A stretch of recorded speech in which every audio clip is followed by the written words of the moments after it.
Зараз тобі скину лінк, подивися, чи в тебе там все гуд з тим. Добре. І зараз я ще нові напишу, бо в мене таке враження, що дуже проблеми, що вони зараз поки зайдуть, то...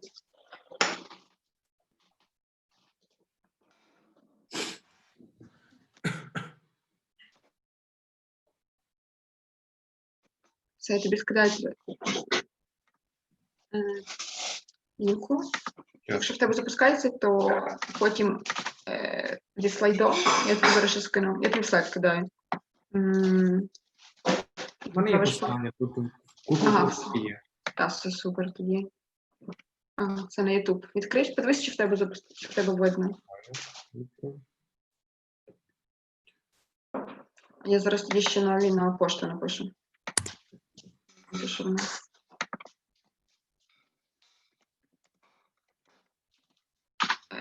Зі слайдом, я тобі зараз ще скину. Я тобі слайд скидаю. Добре. Трансляція працює, все окей.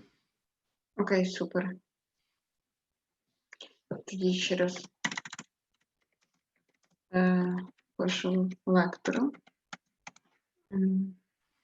І зараз він, не знаю, бо хтось не видно. Не дуже.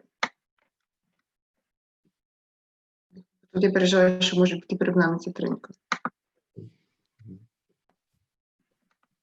Окей, все. Чекаємо. Андріан, а ти будеш сьогодні до кінця, щоб я собі знала? Добре, дякую. Насправді, я можу ще когось замінити, бо мені дуже соромно за те, що я тоді пропустив. Ну, якщо треба, то я готовий. У мене тут вже немає таких ситуацій, тому так. Так, поки що, ну, насправді, там подивимося, як буде Настя справлятися з цією, з Костянтином, подивимося. Ти можеш, в принципі, просто доєднуватися і допомагати. Окей, добре. Якщо тобі хочеться, я тебе потім доєднаю. Але то добре, що сьогодні без всяких тих штук по... Так, там півгодини запізнили, здається.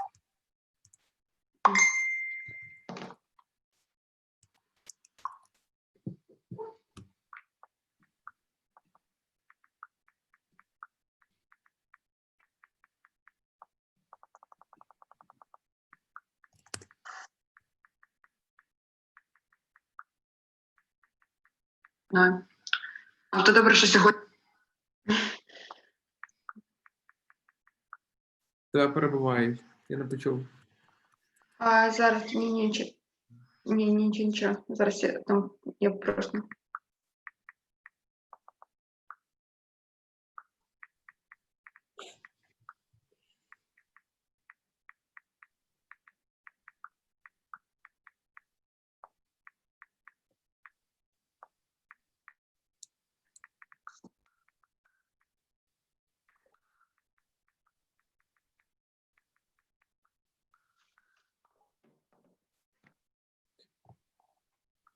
А в який це канал писати? Зараз тобі скажу...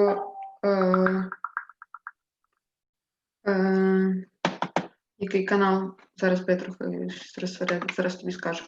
Fairness in Machine Learning, тобто Fairness in ML. Є. Туди? Ще можеш в General скопірувати. Добре. І запінити. Окей. Добре.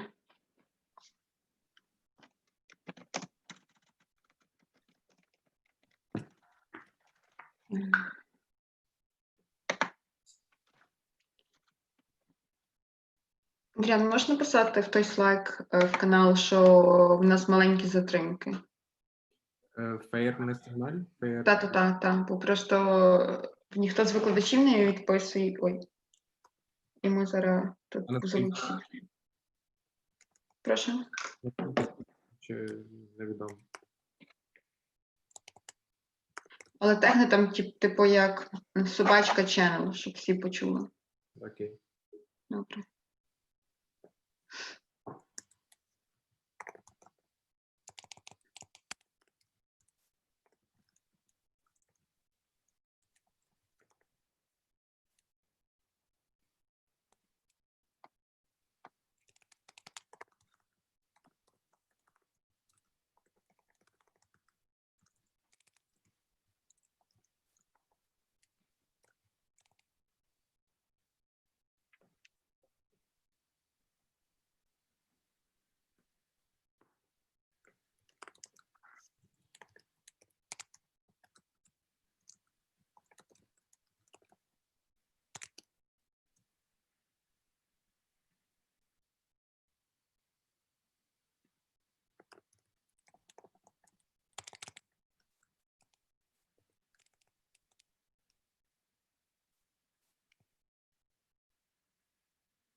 Ти вже не хост. Я тебе зробила хостом. Добре. Зараз я вже знайшла тих викладачів.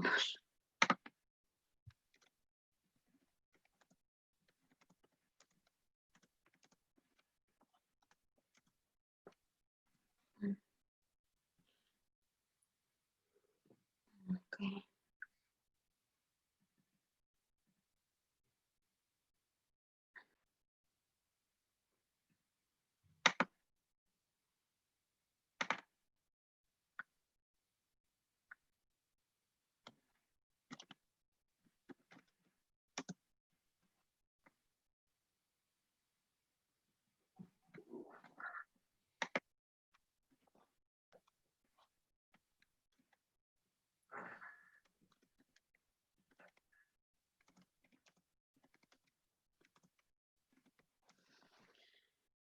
Так, все скинула, є вони.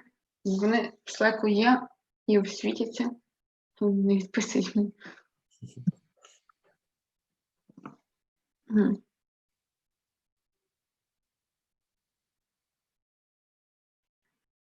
О, є один. О, цей Андріан, вже є Олівер Томас, зроби його, перекинь його в панелісти і зроби його ко-хостом, щоб він міг. Окей. Хай, Олівер. Hiya. Hi. Хай.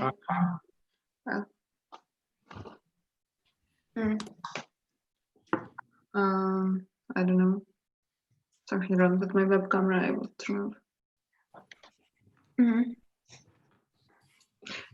We also, are we waiting for Thomas? Yep, he'll be joining shortly.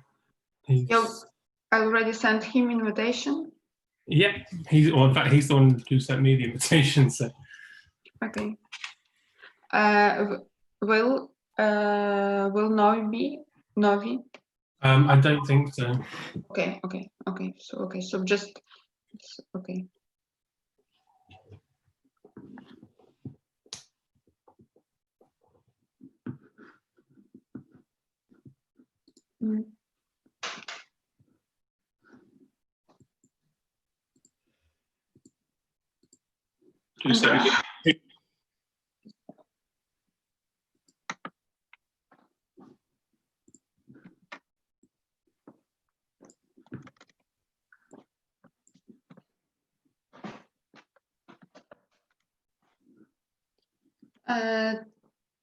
Thomas, will we start in time, in 5 minutes? Because we want to send invitation to the channel. Sure, yeah, we've got everything prepared to go at 2 o'clock. So in terms of slides, do you want me to share my screen?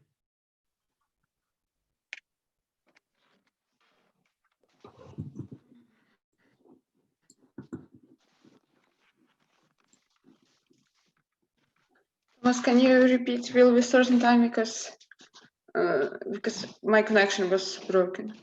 Oh yeah, I'm ready to start in time. Okay, then we'll start in 5 minutes. Adrian, can you send invitation to the Slack? Yeah, so I will send to the fair email and to general in Slack, correct? Yes, right. And yes, correct. And make Thomas already in the meeting, make him co-host and make him panelist and co-host. He is in co-host actually already and panelist. No. Yeah. Yes. 1 second.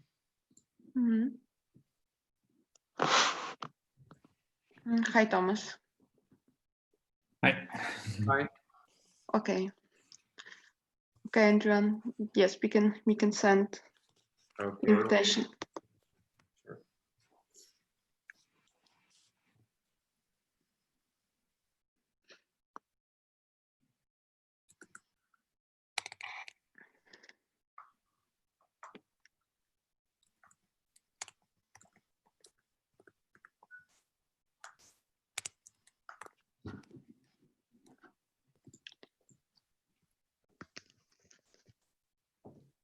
Okay, Thomas, can you hear me?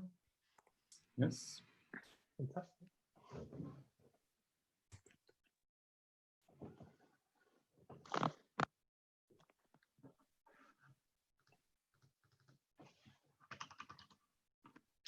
You remember that for questions we use Slido, yes? Okay. Yeah, we just click on the link and then we see the questions, right? Yes, right, yes.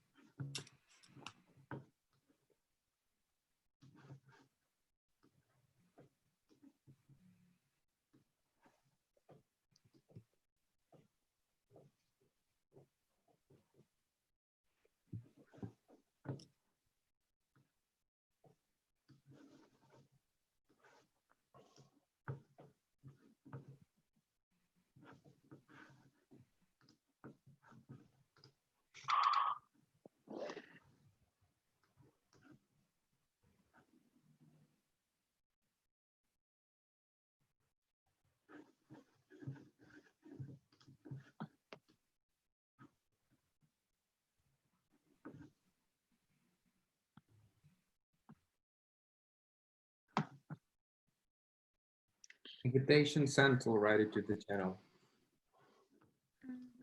In 2 minutes, I think we can start, yes.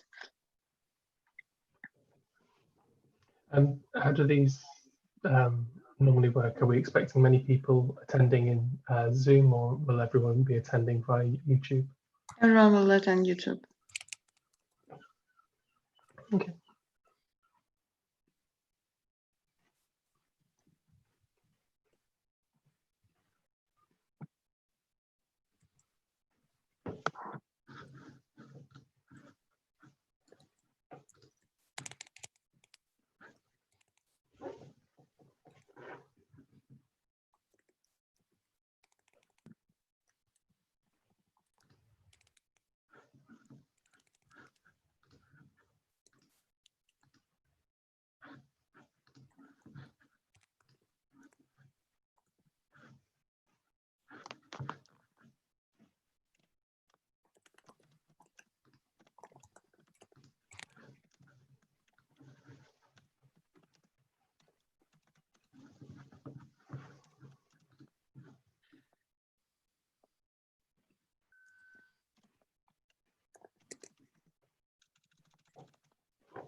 Sign out of Slack for the duration of this.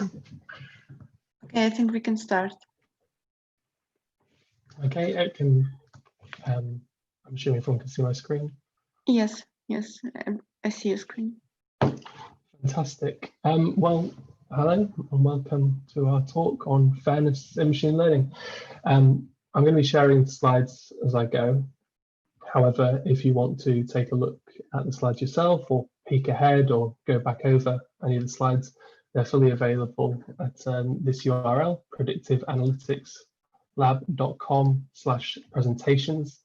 And then if we look under the summer school, we have the link to the lecture, and also as a little spoiler alert, there is an exercise as well that we'll be looking at doing towards the end. So if we go ahead and take a look at the lecture. So hello, I'm Oliver, and my colleague Thomas is also on the panel. We're from the Predictive Analytics Lab at the University of Sussex. We're going to be presenting together We'll be doing so by, I'll take the first part, Thomas will take over for the second part, and then when we come back for the second set of lectures, we'll do a very similar process again. So just to cover roughly what we're going to talk about,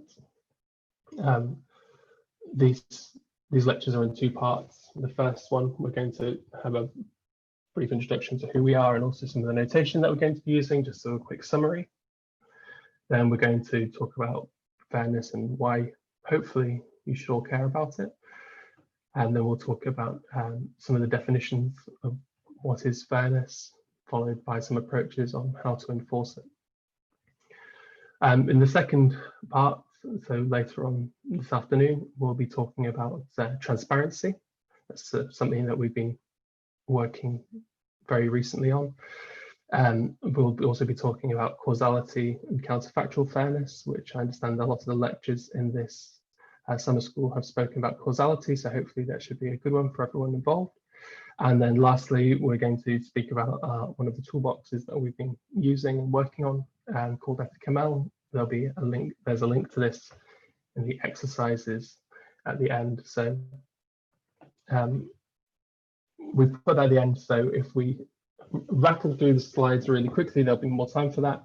And if the slides take a bit longer, or if there's more questions, that's absolutely fine. You can have it as a take-home exercise. So one of the things we should probably talk about is what this set of lectures won't cover. Fairness is a very difficult problem, and unfortunately we're not going to solve it in one set of lectures. And to be honest, although a lot of progress has been made in this field, we tend to solve very specific areas of what fairness means in specific contexts. We certainly don't make any claims to broadly solve fairness problems. That's an active research area, and hopefully this piques your interest and makes you interested enough to want to pursue this research area further. One of the things that we want to, or we like to do, is to give you the take-home messages. So if you have to leave early for any reason, it is a Friday after all. And also just so you know what's coming up, this is what we want you to take away from these lectures, that fairness is the main specific, the main problem really. So fairness in the world of hiring will not be the same as fairness in the world of medicine, for example. Getting to know the domain and getting to know the domain expert is vital. The next thing is that if you don't think about bias and unfairness in algorithms and machine learning, it will definitely come back to haunt you, and you will not have a good time. The other one is that accuracy that we all focus on so much in terms of our models, that only really tells part of the story. And hopefully as well, you take away from this that fairness is an active and exciting research topic. Speaking of which, we should advise that we're hiring. So if you like the talk that we're giving, and at the end you think this is cool, I'd like to know a bit more about this, visit this URL, tinyurl.com/sussex-phd. We've got 6 PhD positions working on algorithmic fairness, so maybe check it out. So let's start right back at the start, and this is probably going to be all things that you already know, but it helps just to make sure that my notation and Thomas's notation is the same, that everybody else understands, so we're not making any confusing points. So machine learning is broadly just the ability to learn from looking at lots of data without being explicitly programmed. We talk about input features X, and we talk about class labels Y. We're mostly dealing with classification problems in the world of fairness. So we're going to, just for the ease of simplicity, sake of simplicity and ease, we're going to stick with the classification setting for this talk as well. Although obviously classification can be multi-class and can certainly go to more than binary, we're going to also stick with the binary classification setting, so where our class label is 0 or 1. Again, this is mostly to do with simplicity and stop our slides and the math on our slides going on for a lot longer than it needs to.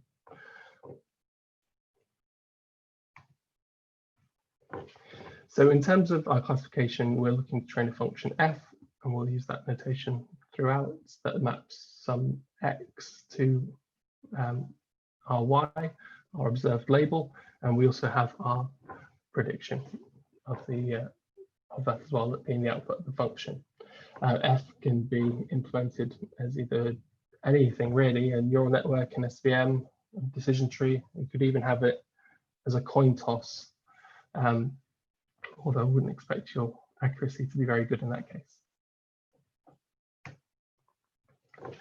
And then in terms of training data, we just have pairs of data. This should be IID.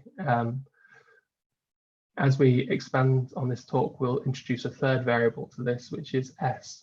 So X being our input features, Y being our class label, and we'll also introduce S to this pair to make a triplet. S referring to a sensitive attribute. This being just a class label, essentially a class label, but not labeling the class. So an example of a sensitive attribute would be, for example, gender or race. It's something that is a label about an individual that is sensitive in both the eyes of the law and broadly speaking, morally or ethically can be sensitive to. Generally, we're looking to build a model that works well on unseen data, as you all know. So we try to gather training data that is similar to our deployment setting, where we're actually going to use the model and hope it generalizes well. However, unfortunately, this is not always possible. If we make predictions, then if we make predictions on data that's vastly different from our training data, we're going to expect that the model will perform poorly. That shouldn't be massively a surprise to anybody, because if the training data doesn't describe our deployment setting, then clearly we're not going to expect the deployment setting to do well. Unfortunately, when it comes to practicalities, we don't always have choice on the ideal training data. Finding labeled data to match our task can be a very tricky challenge. Often this leads to us producing proxy labels, so labels of outcomes which don't exactly match our task, but we feel could do a good enough job. This can often be a root of many problems. So we've spoken broadly about machine learning and what the aim is and what it's doing, and where is it being used. So outside of the ones listed on the slide, machine learning's had an awful lot of success in telling us a lot about situations where we don't necessarily have any judgment to make, but we can just find the patterns. So in terms of meteorology, in terms of playing Atari games, machine learning has done very well. It's done so well, in fact, that people want to use it on systems that are more decision-based.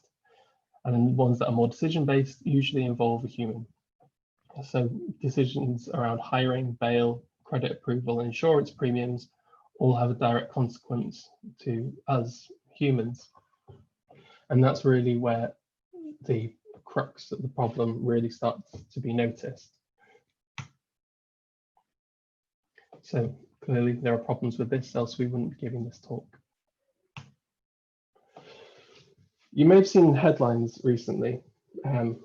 So this is one from a few years ago about ProPublica, that ProPublica reported, called, well, their topic is called machine bias, but this is about a recidivism prediction software used in the United States. Recidivism is trying to determine, will somebody who's released from prison go on to commit another offense? So it's used in bail decisions. So if somebody's up for bail, the details get passed into a computer, and this will tell you how likely somebody is to reoffend or not. The sensationalist side of this is that they will say that if you put in two people who are exactly the same, the only difference being race, so you had, let's say, Bob and Andrew, They're both exactly the same. The only difference is the one attribute. One is white, one is not white. The white person will be labeled as not predicting a crime, whereas the person who is labeled as not white will be labeled, the outcome of it will be that they will go on to commit a crime, they will go on to commit recidivism. This is perhaps a little more sensationalist than the truth depicts. There's a kind of a wonderful analysis of this done by Corbett Davis. It's definitely worth reading because it opens the lid on it a little more. You may have also seen a tool that Amazon built, or heard about rather, a tool that Amazon built for screening CVs. The problem with this was that it was trained to predict based on the people they'd hired previously. Now, unfortunately, they'd previously hired predominantly men, and the system learnt to enact this and would actively discount any descriptions of an individual that link to their gender. So, for example, if you put that you were captain of a sports team, you would be rated highly, but if you would be rated that you were captain of a women's sports team, you would be rated lower. This was scrapped very early. This is not something that made it into production, but it did make the headlines, and then hopefully brought it to some people's, well, hopefully in terms of if there's any good that came out of it, brought this issue to people's attention. There have also been other ones. I won't go into more details of this, but there was a report recently in Canada about the use of automated decision-making systems on immigration, essentially passport control gates, and another sensationalist headline about AI-powered sociopaths and psychopaths. These are very, again, kind of sensationalist headlines, but you will see a lot more of this type of thing, particularly with GPT-3 having been taking a lot of the news, the machine learning news recently. Everyone's very impressed with its success, but clearly, if you prime it in the wrong way, your GPT-3 model will produce some undesirable outcomes. So when we talk about algorithmic bias and machine learning, fairness machine learning systems, we say machine learning systems, when they're making decisions that affect humans, certainly, we need them to be fair. The problem is, though, that by default, machine learning systems tend to be biased in some way. And although I've got some questions built into here, they're certainly rhetorical. I'm not expecting Slido to start pinging off, although we're using it. So if anybody wants to use it at any point, you're more than welcome. And why are machine learning systems biased by default? Well, realistically, the world is a very complicated place. The data is unlikely to be perfect right from the start, and the developers often arbitrary decisions where you don't really think about what the decision that you're making and the impact it will have, because you don't necessarily realize it. That will go on to have some downstream impact. There's also a problem that business goals, so any of you who are working as machine learning engineers or research scientists in the out in the corporate world, you will know that business goals don't always align with fair behavior. And when I say fair, I just solely mean in terms of our statistical notions of fairness that we will discuss later on in this talk. So because they're not biased, because they're biased by default, we have to certainly take this into account in any of the work that we do. So broadly speaking, the problem can be divided into a couple of categories, and certainly both types of these biases can appear together. But we have bias stemming from the training data, which is a very large topic and is something that I spend a lot of my time looking at. And there's also bias stemming from the algorithms themselves. I think when it comes down to this in the real world, people are often very quick to jump on the first one and say that, yes, well, bias solely comes from training data. Therefore, the problem is that I don't either have enough data, or that the problem is with the data, not with the complex and expensive model that I've built. It's kind of a way of not trying to tackle this problem head on, rather than trying to offset it somewhere. There was, if any of you follow machine learning Twitter, you will have seen that this debate has been somewhat prevalent recently. Realistically, though, bias does also stem from the algorithm itself. You'll see some notions later on of fairness and measures, and I'd encourage you to play around with train a simple model, then change the regularization term, and then watch the effects of the fairness of the model that you produce. You will see that it's not consistent, and this should hopefully give you some indication that decisions that you're not necessarily intending to cause any downstream problems can do if they're not monitored. So first, let's talk about bias training data, because it is a problem. So I quite like this term, or this analogy rather. In databases, we have GIGO, for those of you who have done your databases research, so your databases modules at university. GIGO stands for garbage in, garbage out. If you put garbage into your database, it's just going to spit garbage back out for you. Machine learning has kind of a similar an acronym of BIBO, which is if you put biased data in, you will get a biased model out. This is generally true. Machine learning models just tend to learn what's in the data, what's in the training data. So if your training data isn't representative in some way, or there's undesirable patterns or even spurious correlations within your training data, then your machine learning model as a pattern recognition tool is going to be very, very good at recognizing these patterns and exploiting them. So let's take a look at this. There was a paper recently, Women Also Snowboard, which is a fantastic name for a paper, but the task is to generate descriptions based on images. So this is an example from a paper, or from a very similar paper, where you have an image and we want to take a look at the task. You can see that in all of these images, there's somebody in the kitchen, and they've got several roles and the values that those roles can take. So if we start at the leftmost one, the agent is a woman. The food this model has determined is pasta. We're heating on a stove with a spatula in a kitchen. And if we go across, we can see that actually something has been labeled incorrectly. We've got someone who is clearly,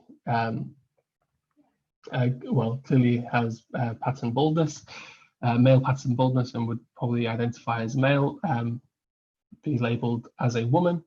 And we're trying to work out kind of what is going on here. In the paper, they identify that actually majority of examples of people in the kitchen are labeled as women, and the model learns that some shortcut to label this. So what we really want is, instead of looking at the kitchen to determine who's in there, we want something that actually looks at the right thing. So one of the things is we can be wrong for the right, well, we can be right for the wrong reasons, and we can be just wrong generally. If we take a look at this example on the left-hand side, we've got somebody sat at a desk with a computer, and this captioning program has looked at it and said, based on the fact that there's a computer, I'm labeling it as a man sitting at the desk, which is obviously incorrect. Certainly, we'd want the model to be taking a look at the actual person that we're going to be making a decision about rather than the things around them. So in the second one, the model is constrained to look at the person and it gets it correct. On the right hand side, we've got a very similar thing, but it's perhaps a little more difficult to spot from the outset because the model was right. This is a man playing with a bat and ball. However, it was right for the wrong reasons. It took a look at the bat and then immediately said man rather than going on and taking a look at the person that you're trying to describe. So really what we want is the algorithm to take a look at the person they're predicting the gender of. I should stress with this though that we're using this as an example. I know that in recent works, tasks that are predicting of gender generally have been looked at with some more scrutiny as to whether this is a necessary task to do in the first place. I think it's possibly a good time to interlude and say that absolutely, if you're being asked to do something, it's always a good idea to question if this is a necessary task to do. Yeah, just something to think about. And certainly, as we've said here, if the gender cannot be determined in this particular task, if you've determined that we should be doing this, and it's important that our model does it. If we're unsure, then the output shouldn't be, let's just guess, let's say that we're unsure. So in the previous example, we had a problem that our data was, some data was underrepresented and some was overrepresented. This is an example of sampling bias. However, we have other situations as well where the underlying data is just plain wrong. This can easily happen when you're asking people to fill out forms. Humans have a habit of either lying sometimes, or misunderstanding questions, or trying to exaggerate in some way.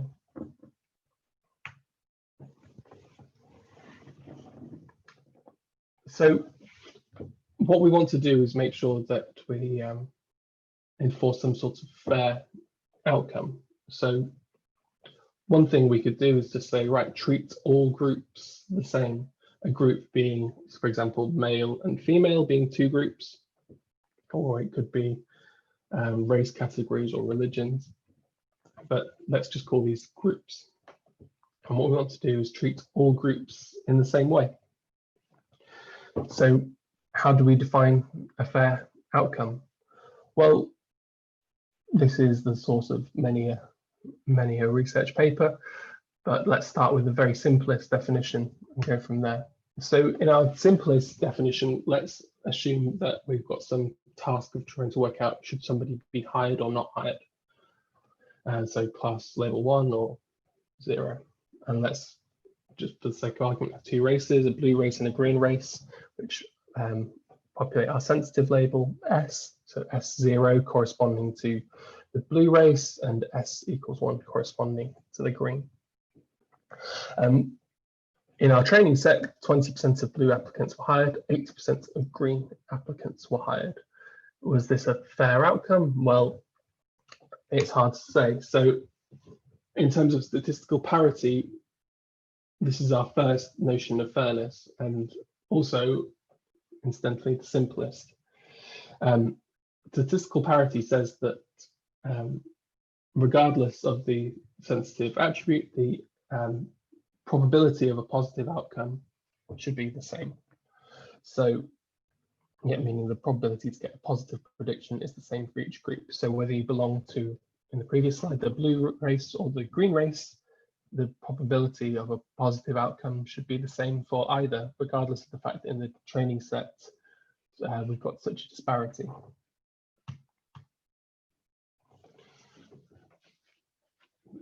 Again, concretely, I've just described. In the hiring example, though, that we've just spoken about, the same positive prediction for both will be that we hire 50%, or we predict to hire 50% of both groups. This will clearly have a problem, because if we go back, we can see that 20% of blue applicants were hired, 80% of green applicants were hired, and if we're going to say we should hire 50% from both groups, then that's going to have a massive effect on our accuracy. Accuracy is not going to be a good measure for this. The only way that we can make this work is to have our classifier purposefully misclassify. This isn't surprising at all, because our sampling of bias occurs within our underlying training data, so we have to take that into account. But this introduces something called the fairness accuracy trade-off, where if we're comparing against our underlying data and we're saying that our underlying data is the ground truth and cannot be questioned, then the moment we try to deviate away from that and have a model that, assuming that our model is a non-perfect predictor, we're going to have some trade-off around fairness and accuracy. So if we satisfy our accuracy, then our fairness will be poor, or our fairness measure will be poor. But if we satisfy the fairness measure and don't take into account accuracy, then we're going to have a classifier that it doesn't work very well. So a very easy way in this situation to get a very fair classifier would just be to have our f, our function that we're learning, just be a coin flip. This will produce a positive prediction rate of around 50%, regardless of the input. The problem is, of course, that it's going to be pretty useless.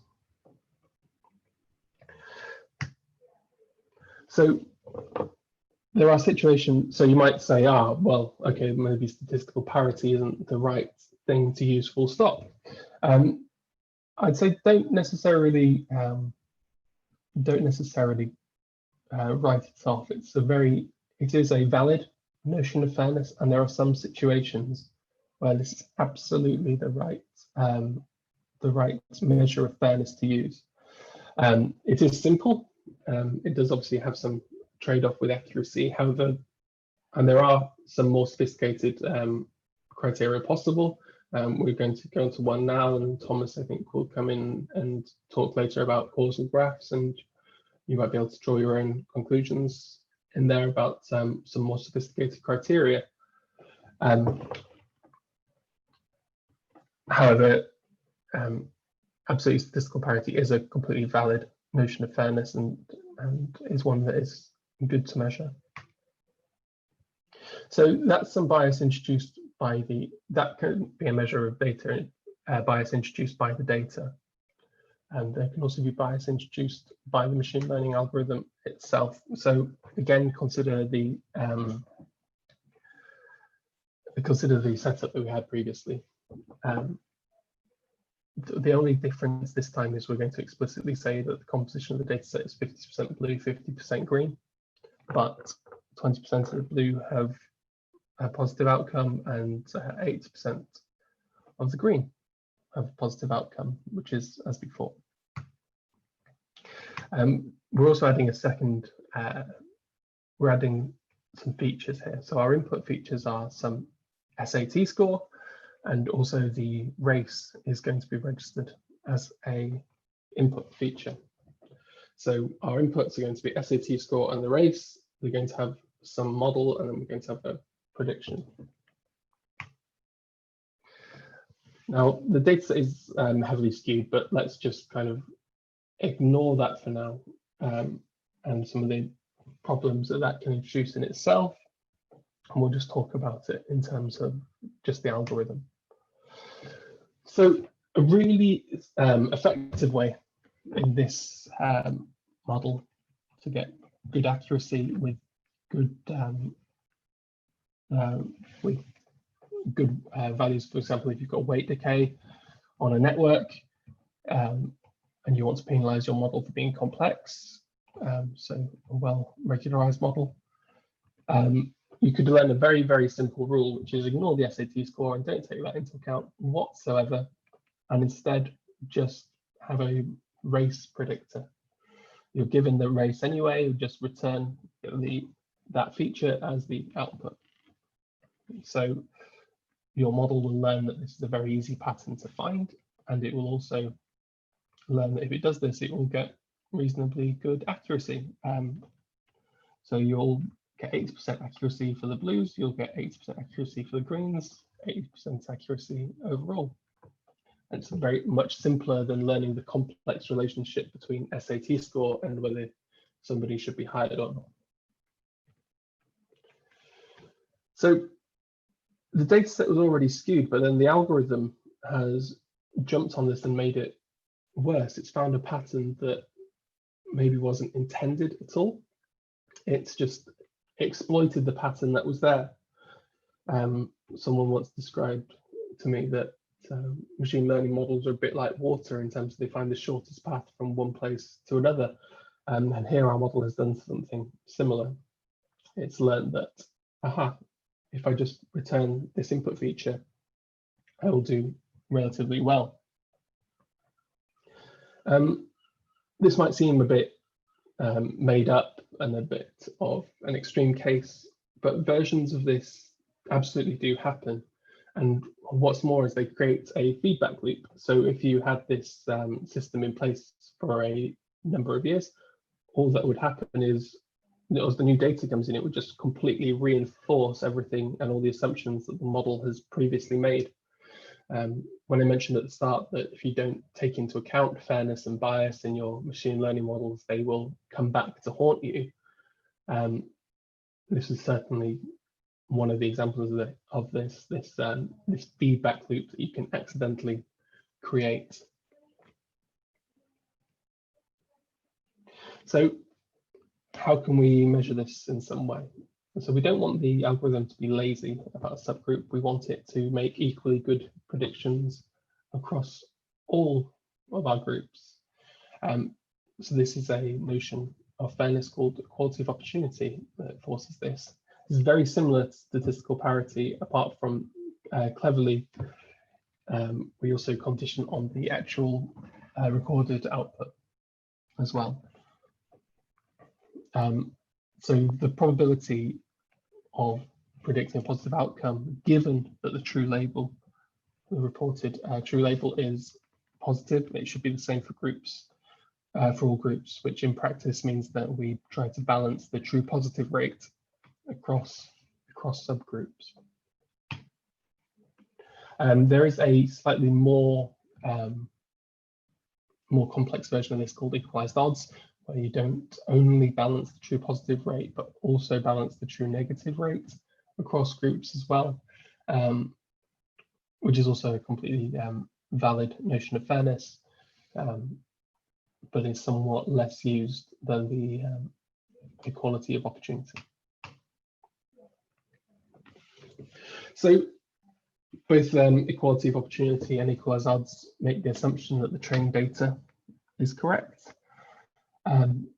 And they're also, one thing to note about them is they are only measures with you assuming that you have a non-perfect predictor, which is the general case for machine learning. Unfortunately, a perfect predictor should be treated with supreme caution because it's a bit like when you write code and it works completely fine the first time. You should be suspicious.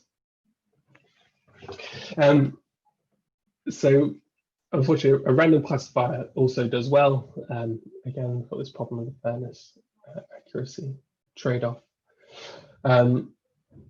So yeah, achieving equality of opportunity or equalized odds at a low accuracy is very easy. But that's always the challenge, is trying to find the balance on that trade-off. So we've spoken a bit about bias in both the model and in the data. We should probably speak roughly about fairness definitions more broadly. So we've got discrimination laws that exist. There's the concept of direct discrimination.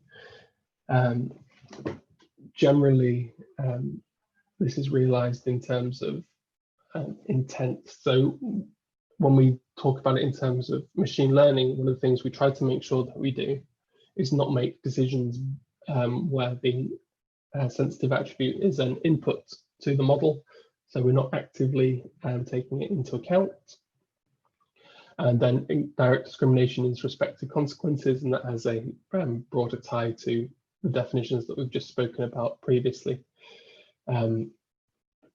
Yeah, so where we try to talk about enforcing equality or some notion of equality, such as statistical parity or equal opportunity on the outcomes of these groups.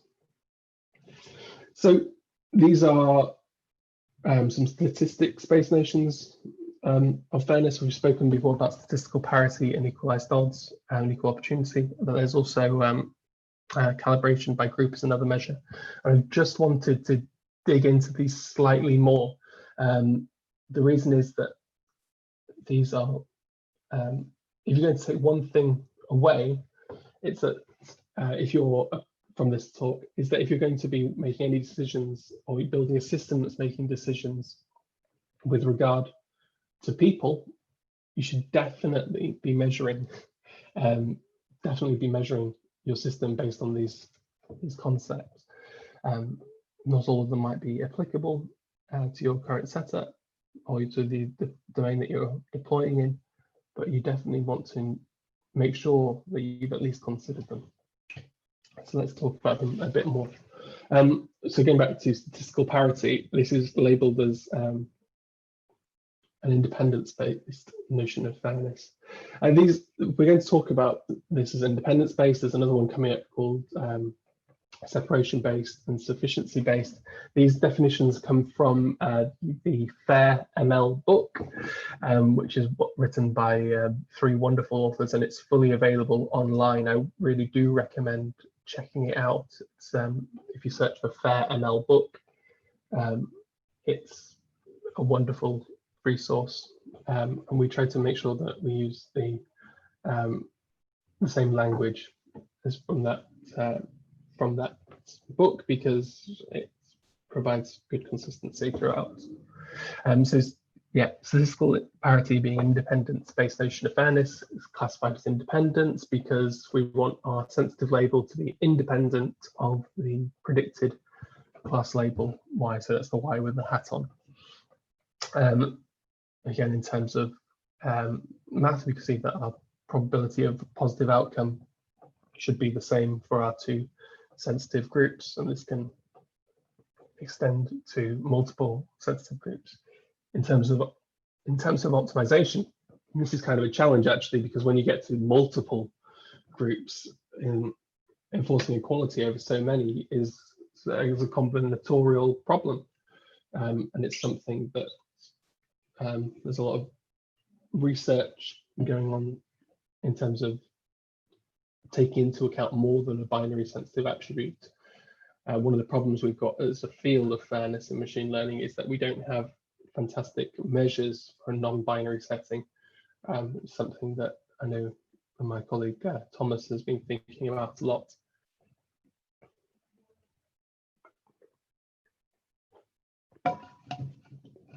Sorry, just taking a drink.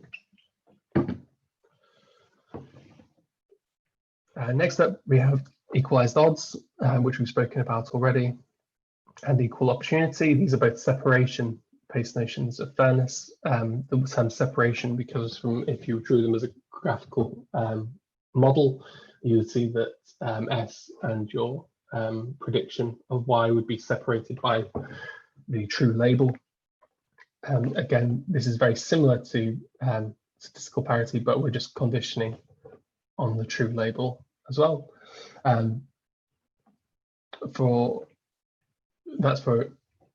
conditioned on the true label being positive in equality of opportunity, and just on the true label generally in terms of equalized odds.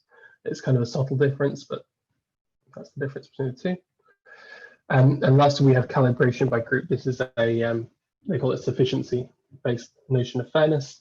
This is kind of this might seem a little strange, but you'll see in an example coming up why this completely makes sense in some situations, where you want your sensitive label to be independent of your class label, conditioned on the predictions.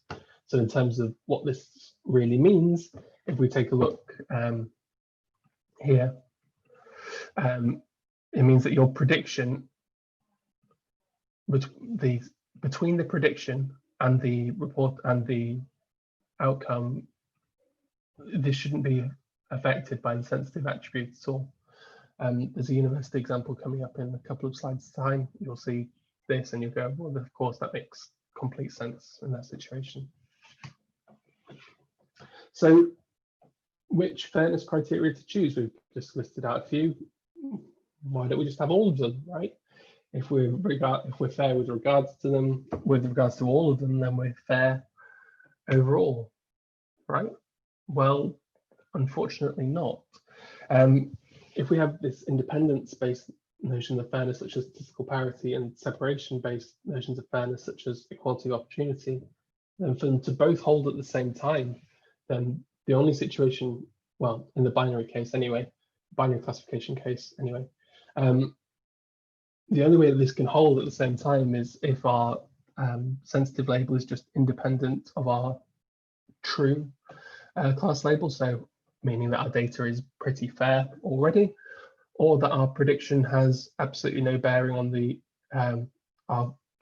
between the prediction and the true label. So we just have a random predictor.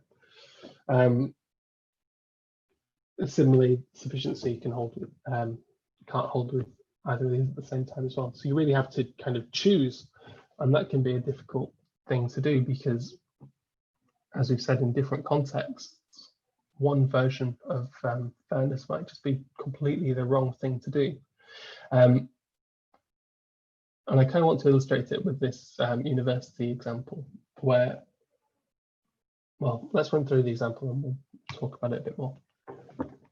So consider a university where we're in charge of administration, the bit of the university that everybody wants to be in charge of, right? We've got a system where we can only accept 50% of our applicants. We've got 10,000 applicants female, 10,000 applicants male, and we've been tasked with regard to being fair to gender. So without knowing anything else at the moment, we could see, right, well, in terms of statistical parity, we're probably just going to accept half of each. But really, this isn't enough information. So let's find out some more information about what's going on. We've got an acceptance criteria that is highly predictive of success. 80% of those who meet the acceptance criteria will successfully graduate, and only 10% of those who don't meet the acceptance criteria will successfully graduate. So what does this mean? This means that if I've applied for university and my high school grades met some threshold, then I'm likely to go on and be a success at university. And if my high school grades didn't meet some threshold, then I'm unlikely to go on to be a success. This is a very oversimplistic setup. Please don't read into it that I'm saying anything I don't intend to say about people who didn't do well at high school and their potential for success. So one of the things with this that some of you will have noticed is we're not really doing any machine learning here. We're just saying we've got some criteria already that's set in stone. But as I say, this is meant to be a very simplistic example, so we can just try to get a feel of these different notions of fairness in practice and what that means and how there can be different outcomes based on this. So again, please treat this with a pinch of salt. It is just meant to be an illustrative example. So as we're a good university, because of course we are, we have lots of applications from people who don't meet the acceptance criteria. So 60% of our female applicants, so 60% of our 10,000 do meet the acceptance criteria, and 40% of the 10,000 male applicants meet the acceptance criteria. And we can only accept 50% of all applicants. So what should we do? So let's start off with looking at this in terms of a truth table. So for our female applicants and our male applicants, we've got those who were accepted and those who weren't. And we've got those who actually graduate and those who don't. for anyone who wants to check my math, you're more than welcome to. I was doing this quite late when I put this together, so if there's any blatant mistakes, please let me know. So if we go on and just look at, let's just accept the numbers that we've got. So we had the very lucky situation that a 60-40 split, we can accept just those who met the acceptance criteria. This would give us these numbers, and this, being our current system, would actually satisfy calibration by group. So the outcome is independent of the sensitive label conditioned on the prediction. So the fact that they're part of the sensitive group had no bearing on our prediction at all. So we go to our people higher up and we say, well, actually, do you know you're already satisfying calibration by group? And they say, well, is that the right notion of fairness for us? Maybe we should be looking at statistical parity. I attended a wonderful summer school talk where they spoke about this. Maybe we should be doing this. Can you tell me a bit more about how statistical parity would affect our application process? So statistical parity, we just end up accepting 50% of both applicants. Now let's assume that we do this in some sort of clever way and we take the 50%, we take 5,000 of those females who applied who had the right acceptance criteria, and we accept all the 4,000 males, plus we randomly select another 10%. So 10% of qualified females are just going to be rejected, unfortunately, and 10% of unqualified males will be accepted. Again, please feel free to look at this over, but roughly we've got the numbers. And we can see that there's been some change. In terms of the previous one, we're now accepting less females, and so the ones who actually went on to graduate have dropped, and we've replaced those 1,000 with 1,000 males who predominantly don't graduate. So we feed this back to our university superiors who say, okay, perhaps statistical parity isn't the right notion, but I've heard about equal opportunity. How does that affect? How would that affect our administration's process? Well, equality of opportunity is all about balancing the true positive rate across groups. So the true positive rate being the true positive over true positive plus false negative. In terms of our truth table, basically we want the ratio across the top line to be the same. I won't make everybody sit and work this all out with a pen and paper to try and work out what that true positive rate should be. We'll just give you the answer straight off, that 55.5% of female applicants and 44.5% of male applicants should be accepted, giving us a true positive rate of 85% across both groups. So if we look at the top row, the ratio of accepted over accepted and not is the same ratio for both groups. And this is, as we'd expect, a bit close, somewhere between the 50% and the 60% of our calibration by group. And we get somewhere in the middle. That might seem kind of like a bit of a trite example, but hopefully you can see that actually these different notions of fairness and the ones that we decide to use can really produce quite different results. If we had someone who said, actually, we're going to be fair with regard to statistical parity in this setting that is not appropriate for it, we might end up with a situation that can actually make things worse for some groups. Similarly, we can be fair with regards to, say, for example, by calibration, the sufficiency based notion of fairness. And maybe if we're not measuring it, we're not even able to start asking those questions and recognizing that in the first place. So all of those notions that we've just spoken about fall under this idea of group-based notions of fairness. So we're not looking at an individual member of a group. We're only looking at the group as a whole. So we only talk about fairness in terms of male and female, or race groups, or any other group that people might be grouped by.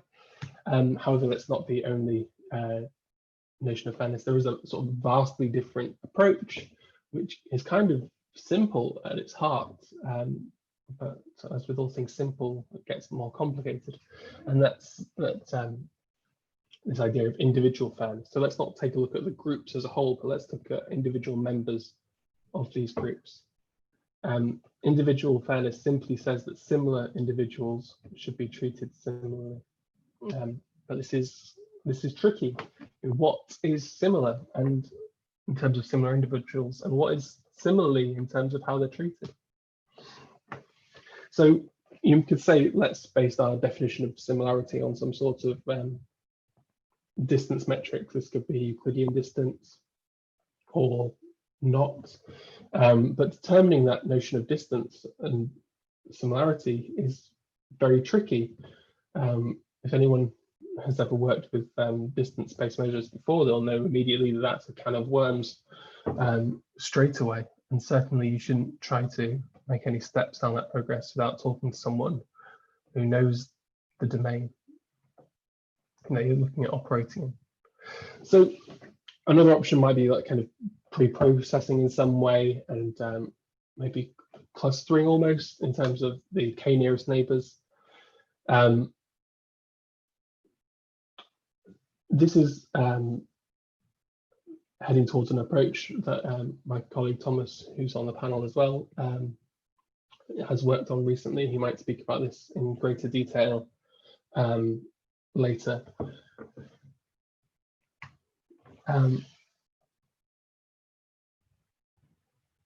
going to skip these next two slides. So which fairness criteria should we use? We've given several statistical definitions, and we've spoken about individual fairness. The message, we've said it several times throughout, and we will continue to drill this throughout the talk, is that there is no absolutely correct answer to this that we can give. You should certainly speak to a domain expert for your particular domain, whether that's hiring in the medical domain, or in image processing. There is no one size fits all model. I'm going to brief, actually, no. I was going to say, I was trying to work out if I'm doing delayed impact or if we're handing over at this point. I'm going to hand over to my colleague, Thomas. Once I work out how to stop sharing my screen. Okay.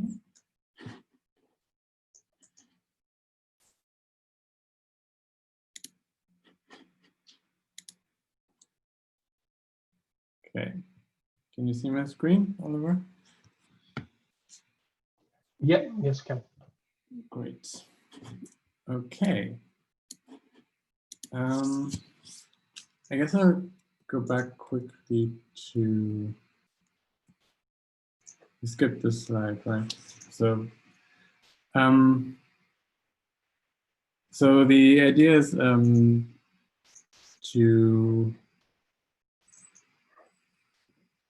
so this is a pre-processing approach to individual fairness, where we first we need a distance metric between samples, as always in individual fairness, or similarity-based fairness at least. And then we find neighborhoods of points, and then we check whether the labels are actually the same in those neighborhoods. And they should be, because these points correspond to very similar individuals, and according to individual fairness, then the outcome should also be similar. So the class label has to be the same as the neighborhood. So then we flip those labels. If if they're not correct. And this is, of course, always a bit weird, like we're just messing around with the class labels. You should only do that if you kind of suspect that the class labels are maybe not correct. And then you feel justified to change them. The other option is to do the individual fairness student training, where you enforce it in the classifier that similar inputs should have similar outputs. So you put some additional loss on the classifier, which enforces, yeah, so that the output is similar for similar inputs. Yes, so that's that part. Okay, then to the delayed impact. So this is going a bit beyond normal machine learning now, and considering the whole ecosystem, kind of. So maybe as a machine learning person, you don't necessarily have to think about this, but it's still good to have this in mind. So when we enforce specific fairness notions, and then we actually use a classifier that conforms to these notions, and we make actual real life decisions with that classifier, then this will of course have real world consequences. And some of them might not be good. So the example that we consider here is a bank which wants to automate their lending decisions. So just automate the process of deciding whether someone should get a loan or not. And if someone receives the loan and pays it back, then it's all good. Then the person who got the loan is happy, the bank is happy, and usually their credit score will go up, their applicant, and that means they can get a loan more easily in the future.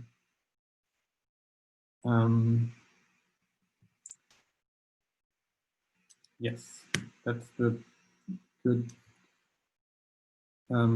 The other possibility is, of course, that you give out a loan that's not paid back, then the bank is unhappy, and the credit score will go down, and this will have future problems for the applicant. So what the bank is trying to do is maximize profit now. If we ignore any fairness concerns, then this is what the bank wants. So they only want to give loans to people who will pay it back so that they can get the interest and earn money in that way. So naturally, the bank will not give loans to people who they expect will not pay it back. And if the bank can estimate that accurately who will pay back, then this is not the worst thing to do for the bank, right? So it doesn't harm anyone by doing that if it can estimate accurately who will pay back. But now say we care not only about the bank's profit, but also about something akin to fairness, where we have different subgroups, the blue people and the green people. And again, the bank may take a lazy shortcut and say, we will never give loans to green people. We don't even consider it closely because it's too uncertain or something. And then the credit rating becomes an exact identifier for race, which we would not want. But yeah, we also don't want the bank to give out like just any loan, because that will make the bank go bankrupt and also crash the credit ratings while the people can pay back. So in a paper where they consider this, they produced this outcome curve, and you see at beta max util, that's the selection rate that would maximize the profit of the bank. And delta mu, I think, gives the difference in credit score that we can expect. So in their model here, the beta max util does not give the highest expected increase in credit score. That would be at beta star. But we can also see that max util is not that bad. There are much worse choices. Especially if you go beyond beta 0, then, so if you basically accept any loan application, then the expected change in credit score will actually go negative. So this will actively harm people. And the yellow areas are where the change in credit score is worse than what the max util choice would have been. And the turquoise area is where the credit score would be affected better than what the max util choice was. So that's the area where we want to be. But we have to be careful that we don't shoot over it. Yeah, so these are the areas just explained. And yeah, the relative harm is worse than the max util choice, and absolute harm will actually lead to negative changes in credit score. Okay, that concludes the section on fairness notions and definitions. And now we're going to look at how to actually enforce them. Okay, so first we can split up the approaches into pre-training, during training, and post-training. We start with the pre-training examples. So pre-training means that we somehow pre-process the data and then just hand the pre-processed data to a normal classifier that's not fairness aware at all, which will just learn from that pre-processed data and do some predictions. So all the fairness related stuff happens in the step before training the classifier, when we produce the fair representation.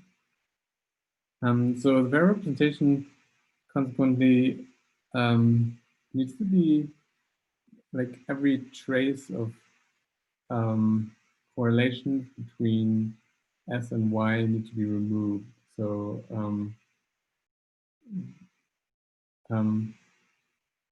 it has to be that when we learn to predict Y from this, there's nothing about S in there anymore, nothing about the sensitive attribute in there anymore, so that our classifier will come on safe, fair. We have four examples here, which I think I will go into a bit of detail. So there's the paper from Zemo et al., which was the first, I think. Which, yeah, they all usually use adversarial approaches where you have one part of a neural network that produces a representation and another one that tries to predict S from that representation. But it's an adversary, so the encoder tries to maximize that loss. And so we'll end up there. These methods are usually variations on that idea. Then we have during training, where we take the data as it is for our classifier, but we make specific changes to the classifier so that it results in a fair predictor. That usually involves changing the loss function somehow, but yeah, not always. The gradient projection doesn't really do that. And then finally, we have the post-training, where we consider the situation where a classifier has already been trained on the data, and we're trying to fix that classifier now. So because the data was biased, the classifier is also biased, and now we want to fix this somehow. Basically, you look at what kind of biases does this classifier exhibit, and then try to correct these with some calibration. Okay. Before we get into them, these methods, let's answer the question first. Why can't we just remove the sensor attribute from the inputs and be done with it? This can, in some cases, work, I guess. But normally, the other features give enough information to reconstruct the sensor feature somehow. So in a really silly example, there's a data set called the adult data set. The name is a bit weird. It's just census data from the United States from 1994. So it's just general information about like a sample of the population, like how much do they earn and how much taxes they pay and if they're married and stuff like that. And if you remove the gender attribute from that data, then there's still tons of other things, like if you're a wife or a husband, that are very indicative of the gender. But even if you remove that, there's nearly always going to be some hidden way where the information is still there in features. Like in some countries, men have to do mandatory service in the army. So if that's on the CV, then that's like that give away what the gender is, things like that.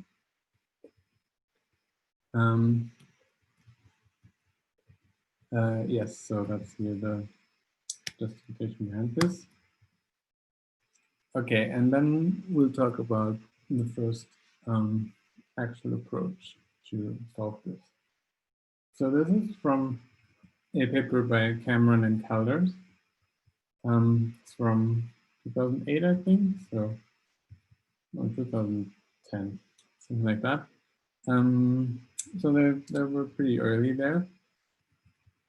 And it's a very simple idea, but it works surprisingly well. So this diagram here is supposed to show the distribution of the data. So each color corresponds to one combination of S and Y. And we have binary S and binary Y, so it's 4 combinations in total. And we can see that the yellow one, the S0Y1 quadrant is the smallest. So those are very underrepresented in the data. Yeah, usually S equals 0 kind of stands for the underprivileged group, or the underprivileged group, and Y equals 1 is usually the positive outcome. So you can see here that the underprivileged group, S equals 0, has very few positive outcomes, Y equals 1. Whereas S equals 1, Y equals 1, the red part is the largest. So the privileged group has lots of positive outcomes. And so the skew is in that way already there, so that the chance to get a positive outcome is much higher for S equals 1. But also, the whole data contains more points for S equals 1. So it's not just that the outcomes are better, S equals 1 is also just better represented in the data. A wider range of examples are there, so it makes it easier to learn from them because there's like more information there, because there are more samples of it. And this also means that when we train this with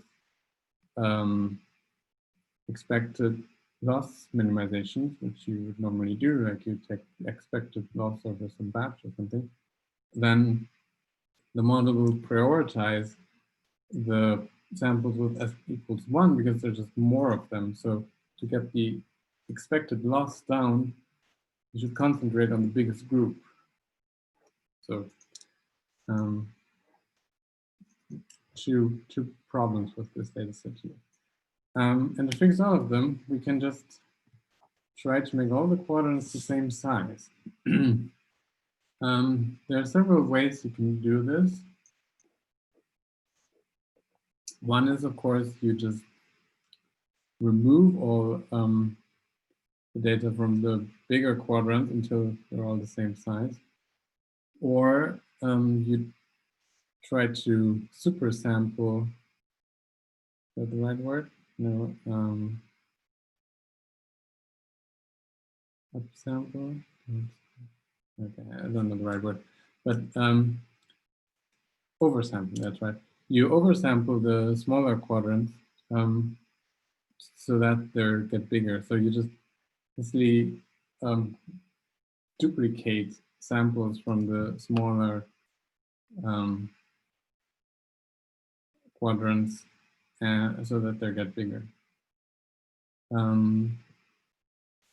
So that sounds a bit silly. Like, why would it matter? Like, what? We're just duplicating things. Like, how would that have any effect? But it really does. Like, if all the batches are balanced, then the model will just learn much better, and like we'll consider everything more equally and get much better results. So yeah, this is a simple method, but surprisingly useful. There are also other approaches to get all these quadrants all the same. So you could, for example, try to generate more samples of the smaller quadrants with the GAN. For example, you train the GAN to produce new samples, and then you buffer out the smaller quadrants with those newly generated samples until they're all the same size. And then you learn from that. And also kind of works. Good. Then we're talking about a pre-processing approach next, where we learn fair representations. This is especially attractive when we are a data vendor. So we have produced, generated or gathered some data through like an expensive survey of lots of people, for example. And now we want to sell this data to other people, but we're worried that there are some biases in the data which we might be blamed for because we produced the data. So what you could do is, instead of selling the raw data, you pre-process it somehow and try to make it fair. So otherwise, if you're just trying to learn a fair classifier, then first producing a fair representation and then learning a classifier on that is a bit like unnecessarily complicated. You just might as well use one of the fair classifier methods that we'll talk about later. But if you're going to reuse the data, then it might make sense to produce a fair representation. There are also other advantages of fair representations. For example, they might be more transparent. There will be a section on that later.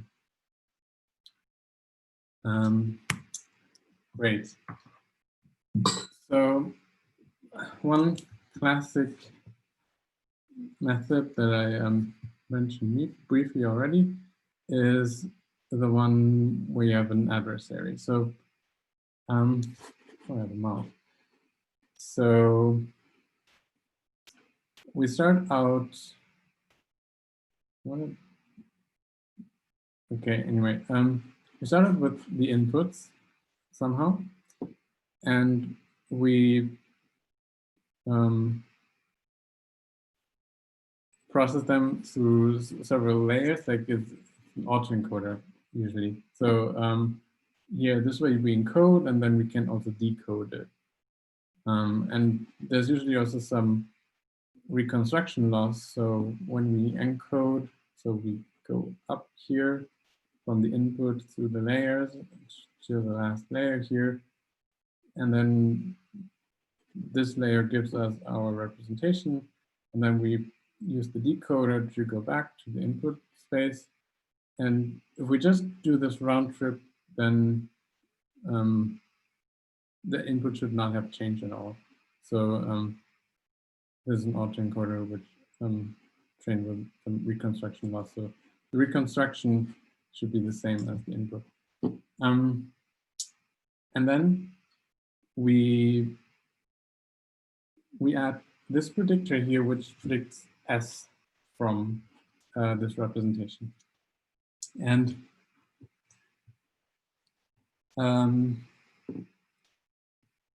so it tries to be good at predicting S, but then we have a gradient reversal layer here. So that this part of the network, the encoder, tries to maximize the loss of this here because we invert the gradient here. So the encoder tries for the representation to not be predictive of S, but the predictor here tries to predict S from it. Of course, if you do this, then the reconstruction will not be perfect anymore because presumably you're removing information from it. So the reconstruction must suffer somehow. And usually you also add a predictor for the Y label. If you don't do that, I mean, there's not strictly necessary, but if you don't do that, then usually you would end up with the representation that's pretty useless. Because like all useful information has been removed from it. Like the encoder is trying to remove S from it, but it just goes too far and removes other stuff from it as well. And so it's not predictive of Y anymore. So we usually have this predictor here, which tries to predict Y from it. And there's no gradient reversal here. So the encoder tries to be good at predicting Y.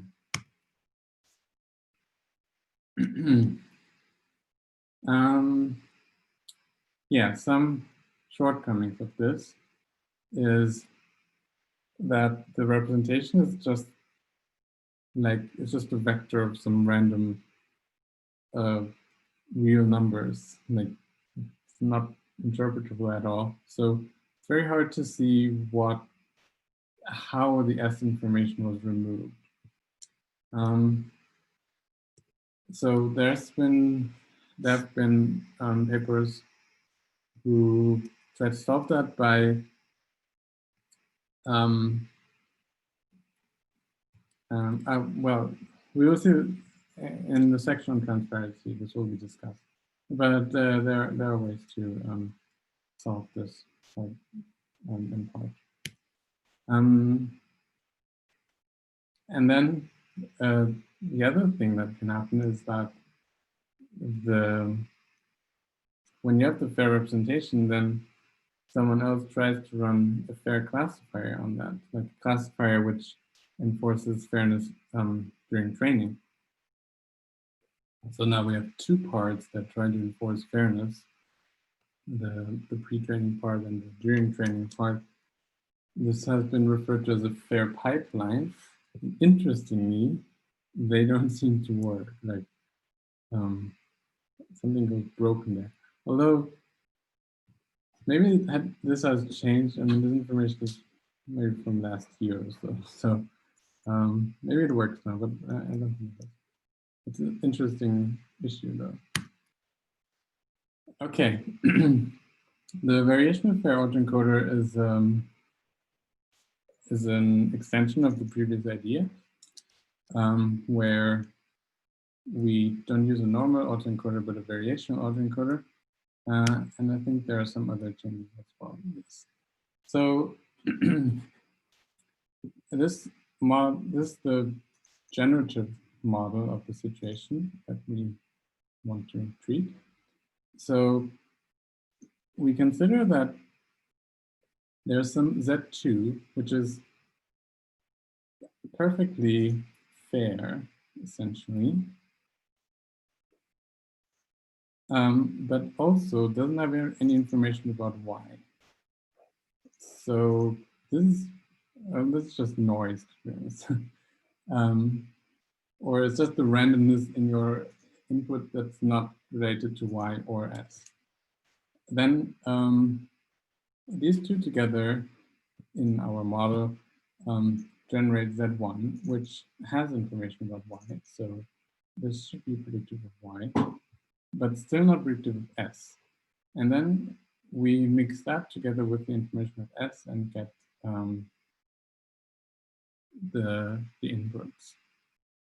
So like we treat this as the real model, and then we try to invert this process to go from X to Z1. So, but you see all the elements here from the previous thing where we tried to separate out S, but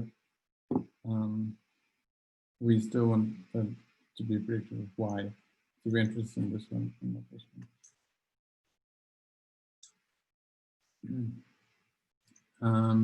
Yeah, so, and because of the variational thing, we model Z1 and Z2 as distributions. And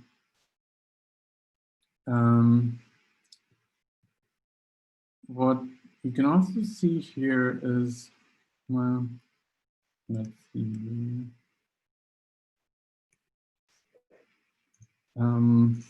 So what's important is that usually these models all have some kind of reconstruction loss.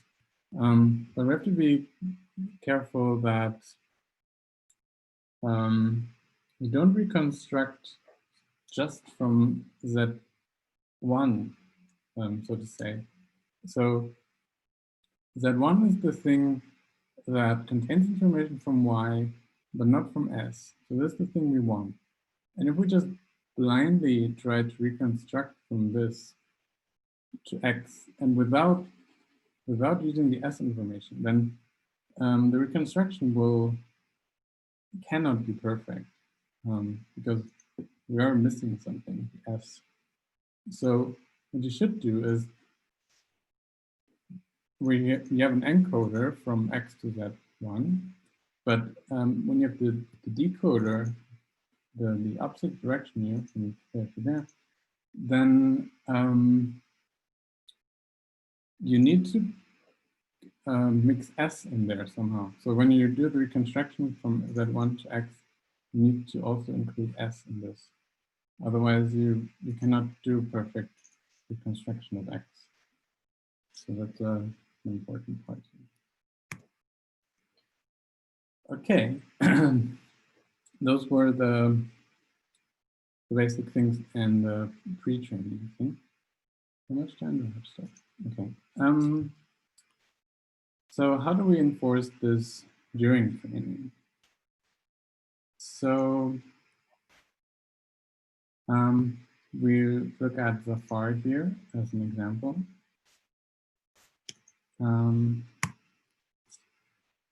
So when we don't have if we don't consider fairness, then let's say we have this loss here, just L of theta, where theta is our training parameters or model parameters. And so in an unconstrained classifier, we just minimize this loss with respect to theta. So we change theta to minimize the loss.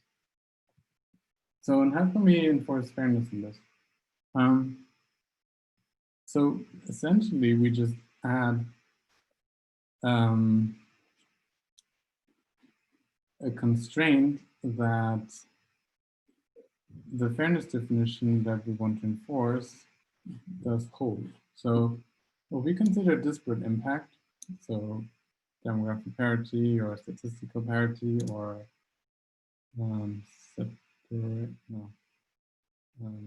independence, whatever you want to call it, then we would want this difference to be 0. So this is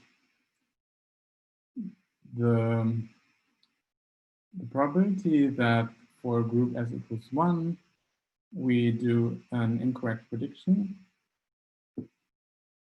minus the probability that for S equals 1, we do an incorrect prediction. And we can, so this, of course, we cannot compute this exactly, but we can estimate it somewhat well. Well, so ideally, you'd estimate this over the whole data set. So at each training step, so first you do your, so if we do gradient descent, you do your model update, you get your new theta, and then you start the next step. And in that step, you first compute the normal loss L, and then also you compute the value of this fairness metric for the whole data set. And you have to do that computation in a differentiable way because you have to do backpropagation through that computation. And so then you get an estimate of how far you are off the ideal fairness value where the difference is 0. And so you would, I guess, take an absolute value of that number and then just try to minimize it. So just add it to the loss and then minimize it together.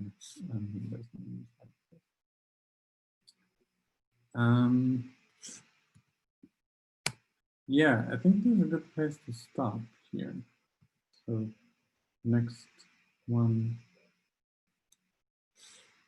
is a different topic. I think we're about 90 minutes in, right?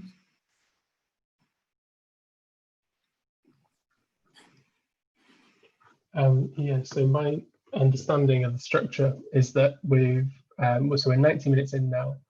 Although there's allocated 30 minutes for a Q&A session, we've got a couple of questions that have come in on Slido.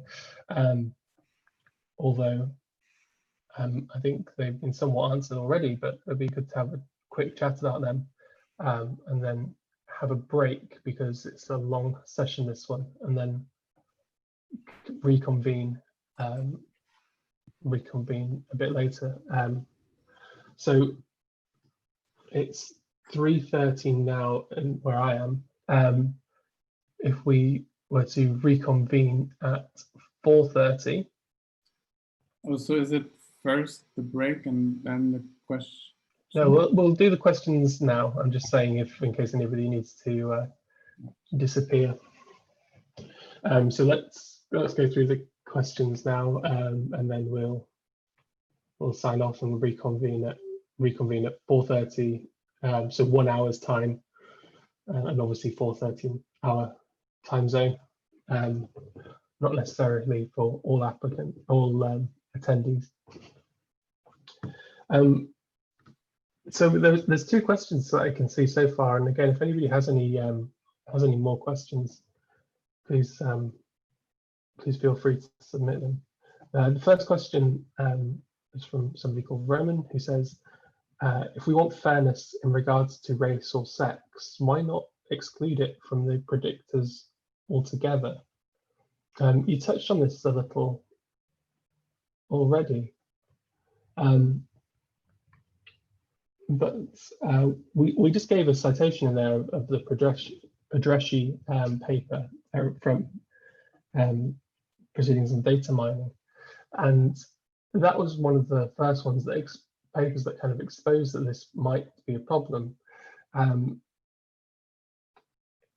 You're perfectly, well, not perfectly, but with a very good accuracy, able to reconstruct a sensitive attribute from other attributes. And the next question might be something quite simple of, okay, well, if I get rid of the ones that correlate almost exactly with the sensitive attribute, why don't I if I can measure those, why don't I get rid of those as well?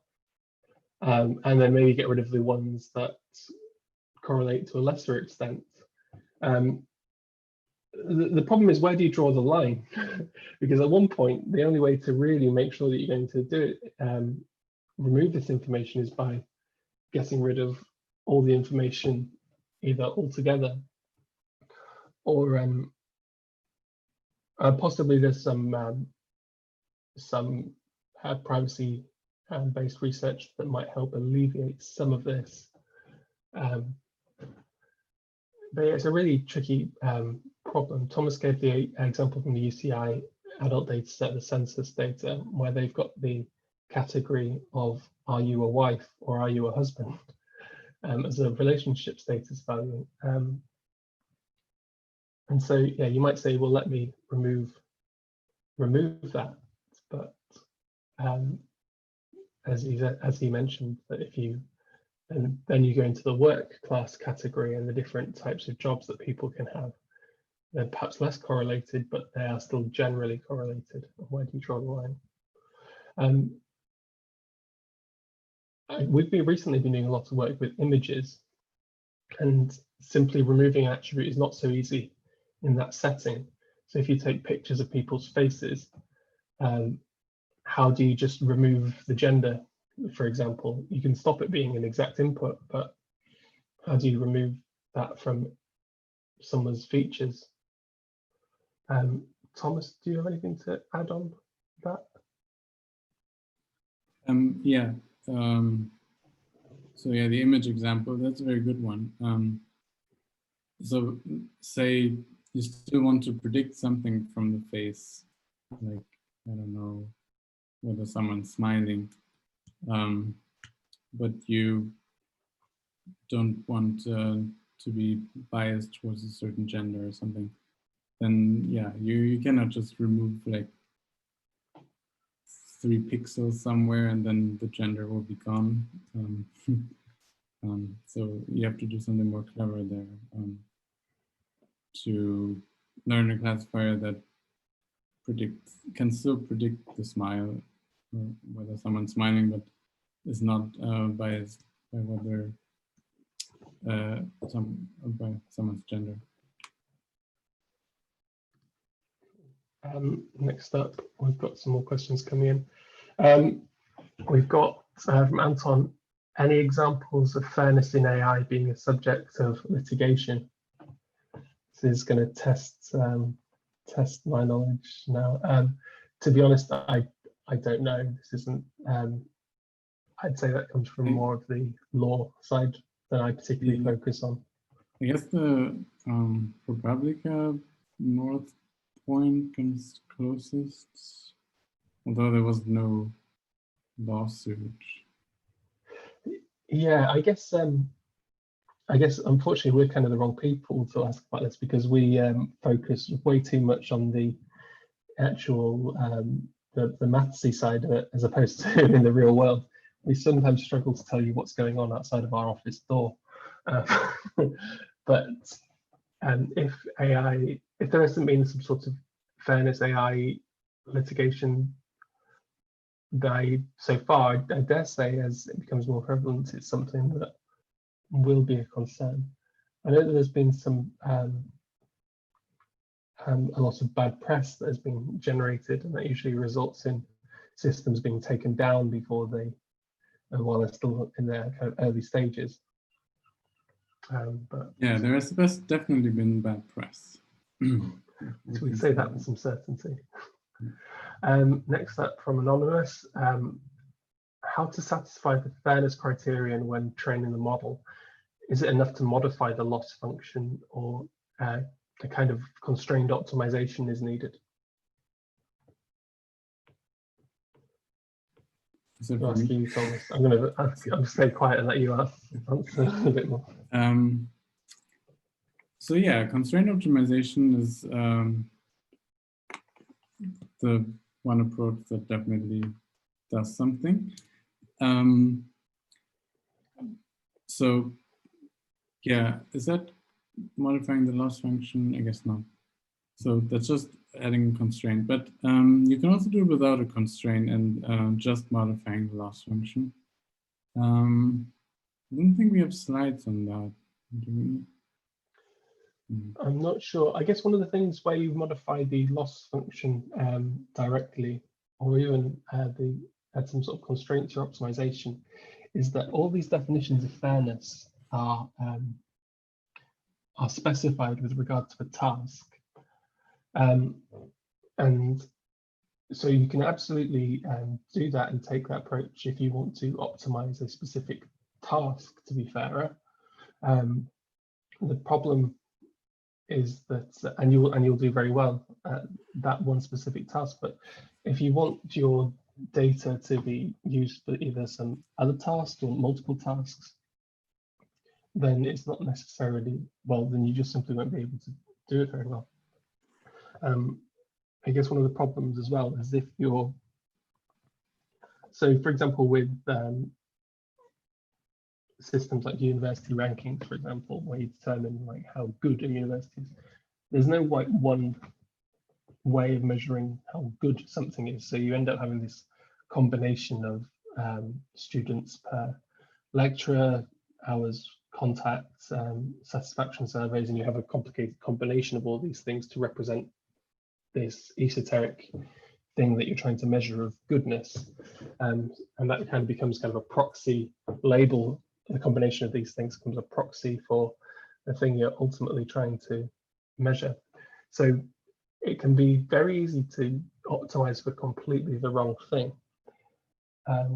One thing that we don't really talk about very much, but perhaps we should a little more, is that fairness metrics and fairness tools are very useful, but if you flip the if you put a negative sign in the wrong place, you end up creating a model that's very, very biased. And you can have exact opposite effect that you intend to have. Yes. So going back to the question of whether you can just change the loss function without adding constraint optimization. If I can manage it, I will add slides for that for the second part, and then I'll talk about it. Because I actually worked on a paper that did that, so yeah. good idea to talk about them. Well, I'll take the first half of the next bit to give you some even more time to put them in. All right, great. Cool. Roman says, thank you very much. So I think it's good we answered that question. Next up from Anonymous, is it a good idea to use synthetic data to enforce fairness? So that's kind of a topic that's close to my heart, actually.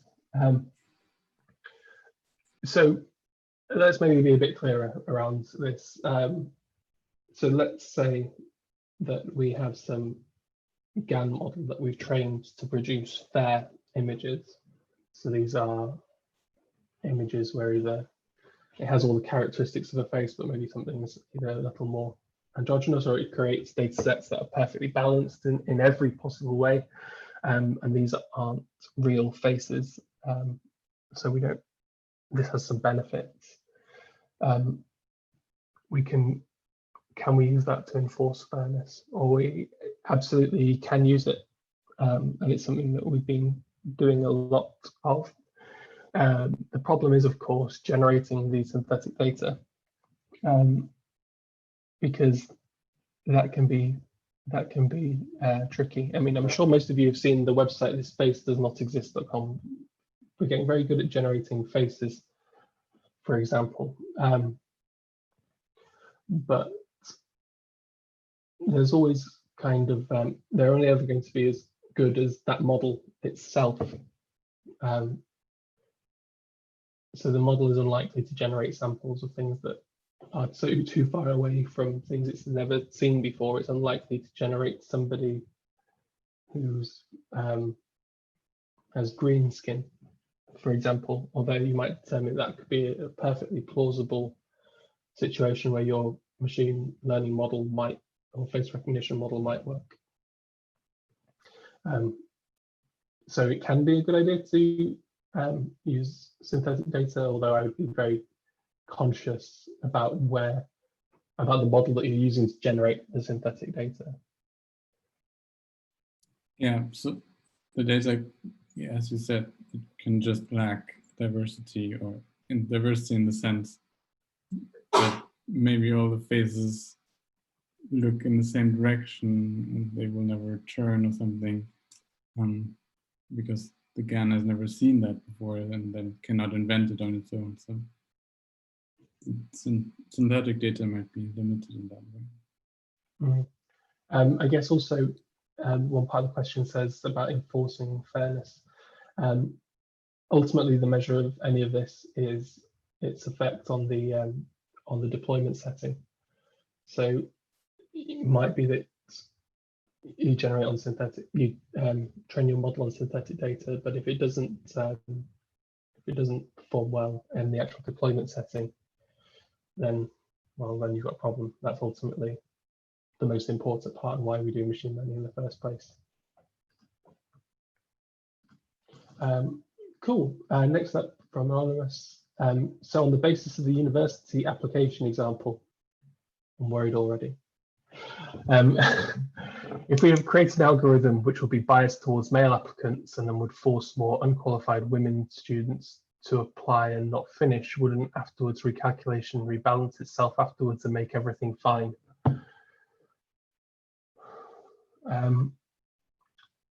So first off, with the university application example, I certainly don't mean it any more than just an illustration of how different fairness notions can have different impacts. As I mentioned in that example, we don't actually really do any machine learning in there whatsoever. So in some ways, it's kind of a bit silly to use in a machine learning talk, but it's quick enough to describe without getting overly complicated.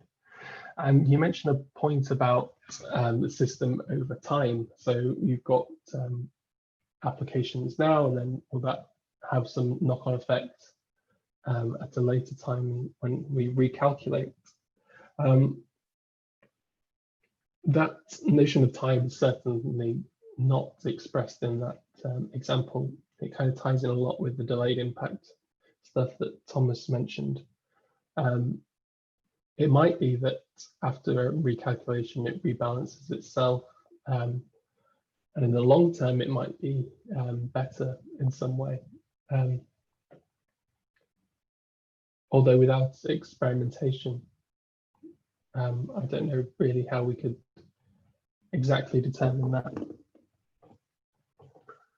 Thomas? Don't want to touch this hot potato. Yeah, nothing, nothing to add. Fair enough. Sorry, it's not a very good answer on that. I think I'd be very conscious. Well, I'm being very conscious that I don't want you to read more into that example than was intended. It's simply just to illustrate that different notions of fairness can have different different results in terms of just putting some numbers on it. And last question, unless any more come in, this will be the last question before we go off to the break. Is there any relation to constraint programming?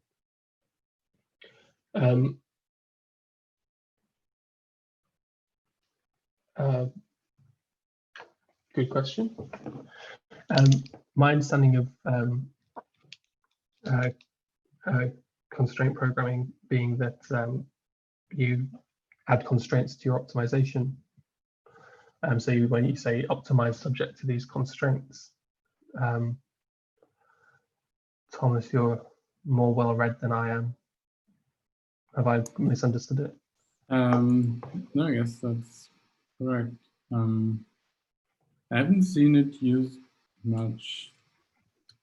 Usually people try to express or find some way to make the fairness notion differentiable and then do gradient descent. I don't remember. Like in the Zafar model. Yeah, even in the Zafar model, it's at first it's formulated as a constraint, but in the end they just add something to the loss, and then it's not constraint based at all, really. Just a gradient descent. I guess that's one of the tricky things, isn't it? That expressing these problems in terms of constraint can be very difficult to optimize directly. Yeah. That's kind of why gradient descent is so popular. Yeah, but as one of our colleagues said, machine learning people maybe have a bias towards gradient descent and never consider any other methods, even if they might be better. So I would like to see fairness papers that use some other clever method. It would be great. Well, Anonymous, if we like the way you're thinking, perhaps you should consider applying for one of the 6 PhD positions that we have available. I feel very proud of myself for managing to tie that back to the slide at the start. Yeah, so maybe consider applying and researching that a little more. Do you have anything else you want to add, Thomas? Because we're at the end of the questions now. No. Okay, then I shall go make a cup of tea. Okay, do we just leave this on? I'm not sure. To be safe, I'm just going to mute and turn my camera off, Right. and then Yeah. return at return in 40 minutes. Yeah. Okay, see you all on the other side.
The recording seems to be live.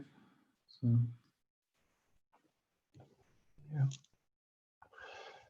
Let's give it a couple more minutes. So I've got 29 past now. We said half past. I think we should wait till at least 31, maybe 32. Yeah. Unless there's any objections.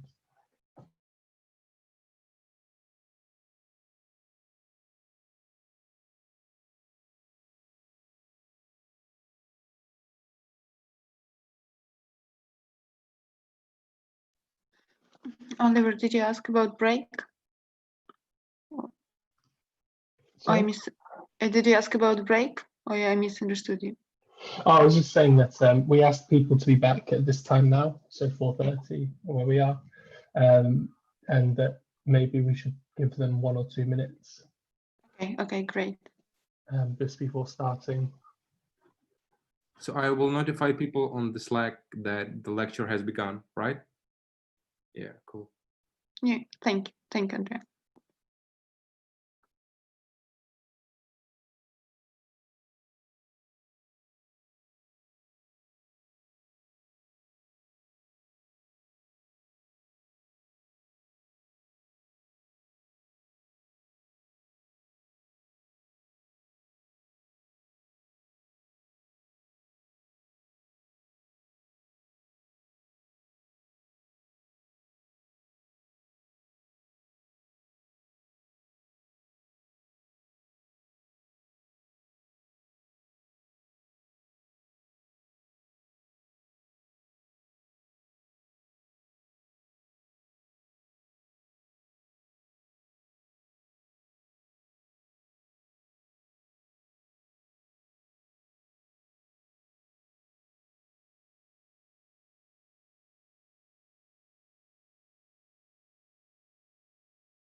Okay, so we're at 32 minutes past now, so I'll start by sharing my screen. Get the right button.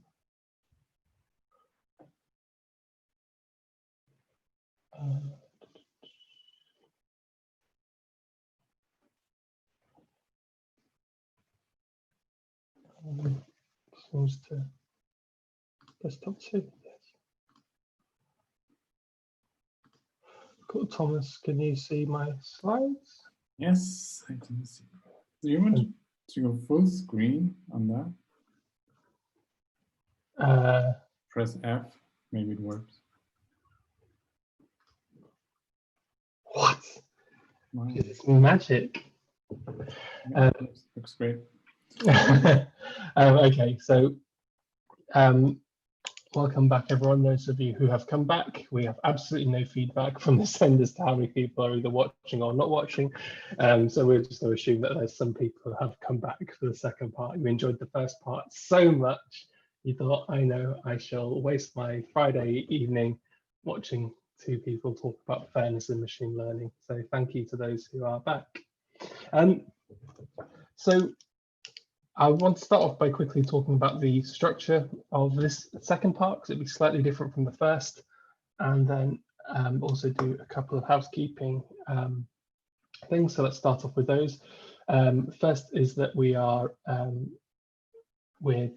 have all these slides available online. They're all at our website, which is predictive-analytics-lab.com/presentations. You'll see a few variations of this talk that we've given previously, and you want to select the one for this summer school if you're following along by yourself, or if you want to recap. Alternatively, you can just watch along with these slides. So the structure is going to be, oh, by the way, if you are following along, we're at /79 at the end. So although we're slide 106 here, if you want to jump straight to it, the HTML, the URL is /79. So this, as I said, the structure of this part of the talk is going to be slightly different than previously. You'll notice that according to the slides, we're roughly 2/3 of the way through. That's by design.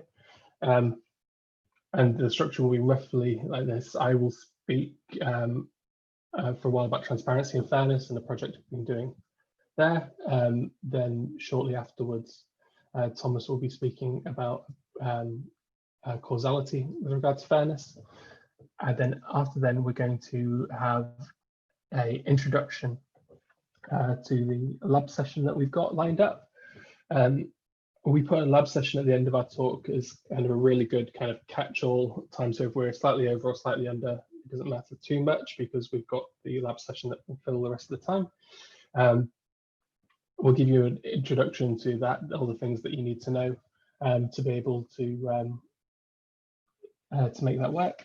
And then we'll have a Q&A session before starting the lab session. So talk, introduction to the lab, then Q&A, and then the lab session. And if you want to communicate with us further, then you can do so via Slack. I've sent a message to the channel with our details in. Also, there's a link to the repository for EthicML, which forms the core of the lab session. Please feel free to reach out to us via GitHub. That is probably our preferred method of communication. It's both of us are probably coders first, so it's somewhere we feel very comfortable. So right, let me begin. So up to now, we've spoken about different notions, why we should care about fairness, different notions of fairness, and then practically how we might go about doing some enforcement of fairness. Now we're going to move to slightly more application side and practical side.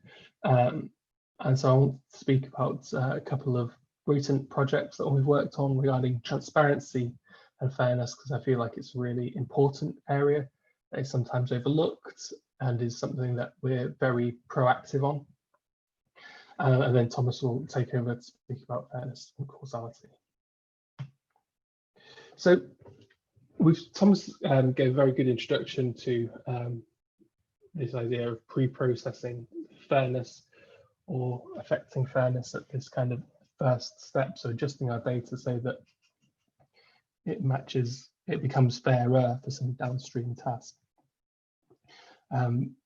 Usually a typical approaches for this involves some sort of gradient reversal layer from domain adaptation literature. It's a very successful technique that's used in a number of places. I've taken this screenshot from the Madras et al. Paper, which is cited at the bottom of the screen, learning adversarially fair and transferable representations, because I think like it gives a good overview. So we have some input X. I can move my mouse right to see that. We go through some encoder to some representation, such that we can then go back from the latent embedding with the decoder back to the input space. But we don't only just take the input space, we often sometimes take the sensitive attributes as well. So the two together help decode the original input. This helps us remove information from Z about S, and we do that we're using an adversary. And then from the latent space, Z, we go to make a prediction. Sometimes in terms of if you want more transferable representations, you can basically remove this classifier head, because whilst it helps get a representation good for a specific task, if you're looking for a more general approach, then you can simply remove it. There will usually be some payoff again in terms of accuracy, which is a common theme of the fairness accuracy trade-off. So we've been looking at this, and though we're very we're behind this approach, we think it's very good. There are some problems or areas that could be improved upon with this whole general setup. And the biggest problem we have is around this latent representation Z. So by latent representation, we just mostly mean that Z is in some space that we don't necessarily fully understand. It's the input space we know about. We know when we take an image, we understand pixel space. It's something that we can interpret visually, particularly when we take into account the space aspect between pixels. Just so basically saying that we can understand groups of them together. Also, if we were getting census information, for example, we can usually understand what each column of the census answers refers to. So in the age column, providing they've returned some value between, say, 18 and 110, that would make sense that it's the age that the people have given as input. However, when we transfer this through some network to an encoding of some Z, one feature there could be a combination of almost all the features, and we have no way of really understanding what the number 4 on node 3 of our representation means. It just doesn't mean anything to us, although practically it's very useful.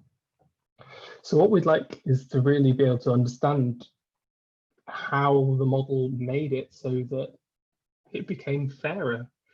So what is the encoder doing to produce this fair Z that makes it fair? Otherwise, it could be doing things that we don't intend, or it could be giving us some insight into what needs to be done to make something fairer. So this is so I'm going to give an overview of a paper from CVPR Computer Vision and Pattern Recognition Conference from last year, and as it gives a really good sort of introduction to this kind of setup, and then we'll go further, coinciding with works that build upon it. So we have some fair representation T of X, which has the sensitive attribute removed but remains in the space of X. So what does that really mean? It means that we've got some image, for example, of a face, and we want to be fair, I guess, with regard to some specific sensitive attribute. Let's say it's male, female. So if you took a picture of my face, the parts of the image related to my face and my gender, if they were removed, what would be left? So for example, my beard, you might expect, would be removed. You might expect some change around my hair length, for example, or features certainly that correlate in the training data with some sensitive attribute. So there's kind of a main disentangling assumption here that is, if anything, too simple, but is, for a starting place, is a good place to start, which is, let's assume that we can decompose an image into the fair part, and then there's like an unfair part that goes on top. And when we say unfair, I don't actually mean unfair, I just mean all the parts that are related to the sensitive attribute. So for example, in the case of my face, if we remove my beard, the spurious part, according to these slides, would just basically be a cutout of my beard, and TX is me without a beard, and then add them two together as though it's an identikit kind of setup, and then you have the original image. So it's a very simple deconstruction, and if anything, too simplistic, but again, it's just a starting point of trying to make it so we can understand what's going on. So we use the term spurious here, so that spurious being dependent on the sensitive attribute, and non-spurious, which is independent of the sensitive attribute. And this is a setup of the model. So let's try and disentangle, to use the word again, this a bit. So we've got some input space. We're going to go through some model T that produces some fair representation, or some fair version of the input image. So from our input, we're going to have some reconstruction loss between these two images, so that try and make sure that they're in the same input space, that make sure that this t of x is not some crazily wild and different image.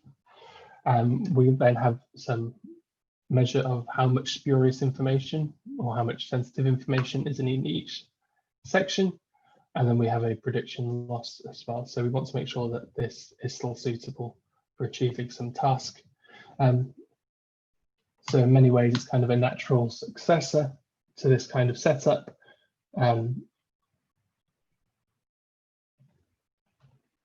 Yeah, the biggest difference here is we're saying that let's make this Z be constrained to be in the same space as X. So if we consider pixel space, let's make sure our Z is also in RGB pixel space. So when we first spoke about this, the obvious question was, well, can't we do this with a GAN? And unfortunately, not exactly. GANs do really, really well when we've got examples from one domain and then the domain that we want to map to. The problem is that we want to kind of map to a domain that doesn't exactly exist. So really we want to move someone's face to a space that's neither male nor female, or neither one race nor some other race, or any other attribute that could be considered sensitive. So we can't use a GAN to directly map.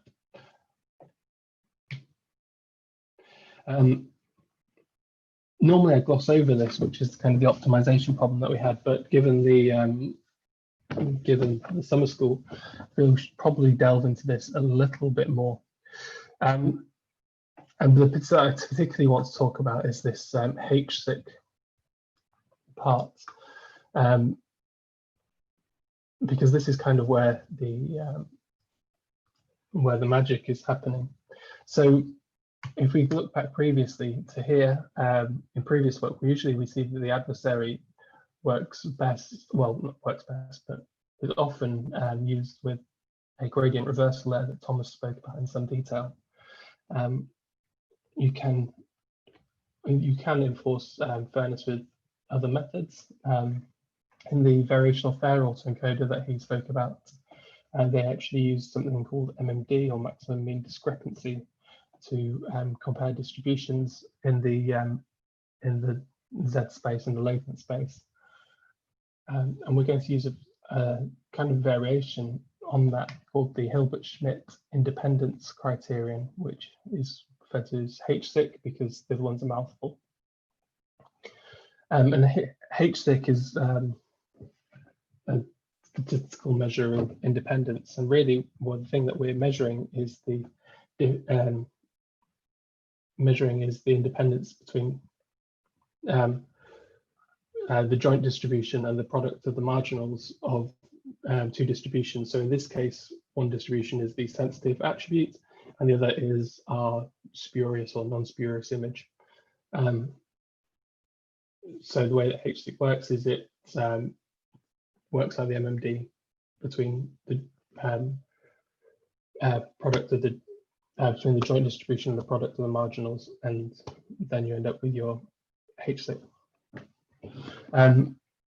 This has a kind of benefit, because if we were just doing MMD between two distributions, as I mentioned earlier, when you start looking at a number of sensitive attributes, your number of equalities grows combinatorially, so it gets quite large quite quickly. Whereas with HSIC, we're directly comparing the representation, the T of X, or I kind of want to say Z, but that's not fitting in with the previous language. But our T of X, our fair representation, compare that directly with the sensitive attribute.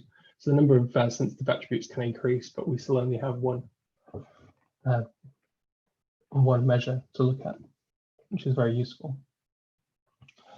So we've done this, and we've taken a look and see how well it does. Thomas previously mentioned the UCI adult data sets or the adult income data sets, and he gave a very good description of it. But just as a recap, it's a data set, census data from the 90s in the US, and it's frequently used in fairness research. And part of the reason for that is it's a difficult task. Certainly predicting over 88%, 89% is very, very tricky for the task. So getting a perfect predictor is very difficult. It also has the benefit of it's got at least one attribute that we can consider sensitive. So we can perform either measures regarding gender as a binary sensitive attribute, which it collects, or there's race, which is more than binary. I think they list 4 races. It has over 45,000 data points. Each one's got 14 features, such as relationships, status, gender, and occupation. And usually we one-hot code some of these, so it becomes more like 60 odd features. And we use gender as a binary sensitive attribute because in these slides we're remaining talking about binary to avoid all our equations going off into the next screen. And so the task in this is just to predict, or to predict whether a person is a high earner. Do they earn over $50,000 per year, or do they not? So one of the things that we can do, or the benefits of making the latent representation space be in the same space as the input, is then we can determine what has changed. So when we did this, we looked at those samples that had changed in their prediction, so compared the original to this fair version and see what changed. And the big thing that happened was regarding the wife and husband. So the relationship status has these values: husband, not in family, other, wife. And obviously this is almost a direct proxy for gender. And without being instructed, it managed to find this pattern, and it simply removed the values of those with the wife and put them to the husband category. You might say, why that way around and not the other way around? In this data, there are about two-thirds of the data set are male, whereas 1/3 are female. So it simply moved them to the majority class. But it provides useful feedback because although we know that this is a category that is potentially related to gender, there are other categories as well where perhaps this wasn't so obvious to us, but it's providing feedback. I won't bore you with looking at results. Please feel free to take a look at those in your own time. The gist of this being, though, that you can get a fair representation that you can understand without a massive or any really loss in performance, which is good. You kind of get transparency for free. So tabular data sets are great and all, but they're not that exciting. So we thought, let's go one step further and look at the Celeb A data sets, because images are way more interesting. So in this, we use gender as the binary sensitive attribute, and this is actually work from a year or 18 months ago. We considered that the attribute memorability was the classification task. I think when we do this work now, we tend to use something a bit more explicit, such as smiling or not smiling, but we use memorability in this. And if we take our model and we try it and just assume it's additive decomposition, we kind of end up with these weird looking pictures, which are a bit strange. At the bottom, it almost looks like they're black squares, but if you were that so interested, you could really zoom in and see almost green splodges on them. These correlate to the images above. So if you add these two together, you'll end up with exactly the input image. You notice the areas that have been affected though are the mouth and the eyes. It kind of tells us if anything, is kind of a bit of an attribution map of this is where the information regarding the stuff regarding gender is, or certainly appears to be in this model. So let's not hide away from the fact that there you go, spurious and non-spurious visualizations are just not exciting here. And these aren't particularly nice to look at. They don't really feel as though they're giving us that much information. But if we compare this to a latent space, we're certainly heading in the right direction, or certainly heading towards a more transparent and interpretable representation. With some numbers on the screen, I'm just trying to work out if they are mentioned again. They're not exactly, but they're really useful because this is part of the reason why we then built upon this work. So they're useful background. Here we have something called the colored MNIST problem, which is kind of a useful toy data set in terms of fairness and images. And on the left-hand side are samples from the training data set, and on the right-hand side are samples from the deployment setting. So this is where we're going to use our model in real life. On the left-hand side, you'll notice that all the 9s are yellow, and then you might notice that all the 2s are pink, and then all the 8s are red. And pretty soon you've taken a look and you've realized that actually it's a one-to-one mapping between color and class. If you were training a model on this, and you had, well, if you train a model on this, usually what will happen is that your model learns to pick up color as a direct proxy for the digit class. The reason for this is it's a lot easier. You can look at one pixel and aim for one pixel pretty much in the middle or just to the side of the middle, and you'll be able to determine from that pixel color what the class should be.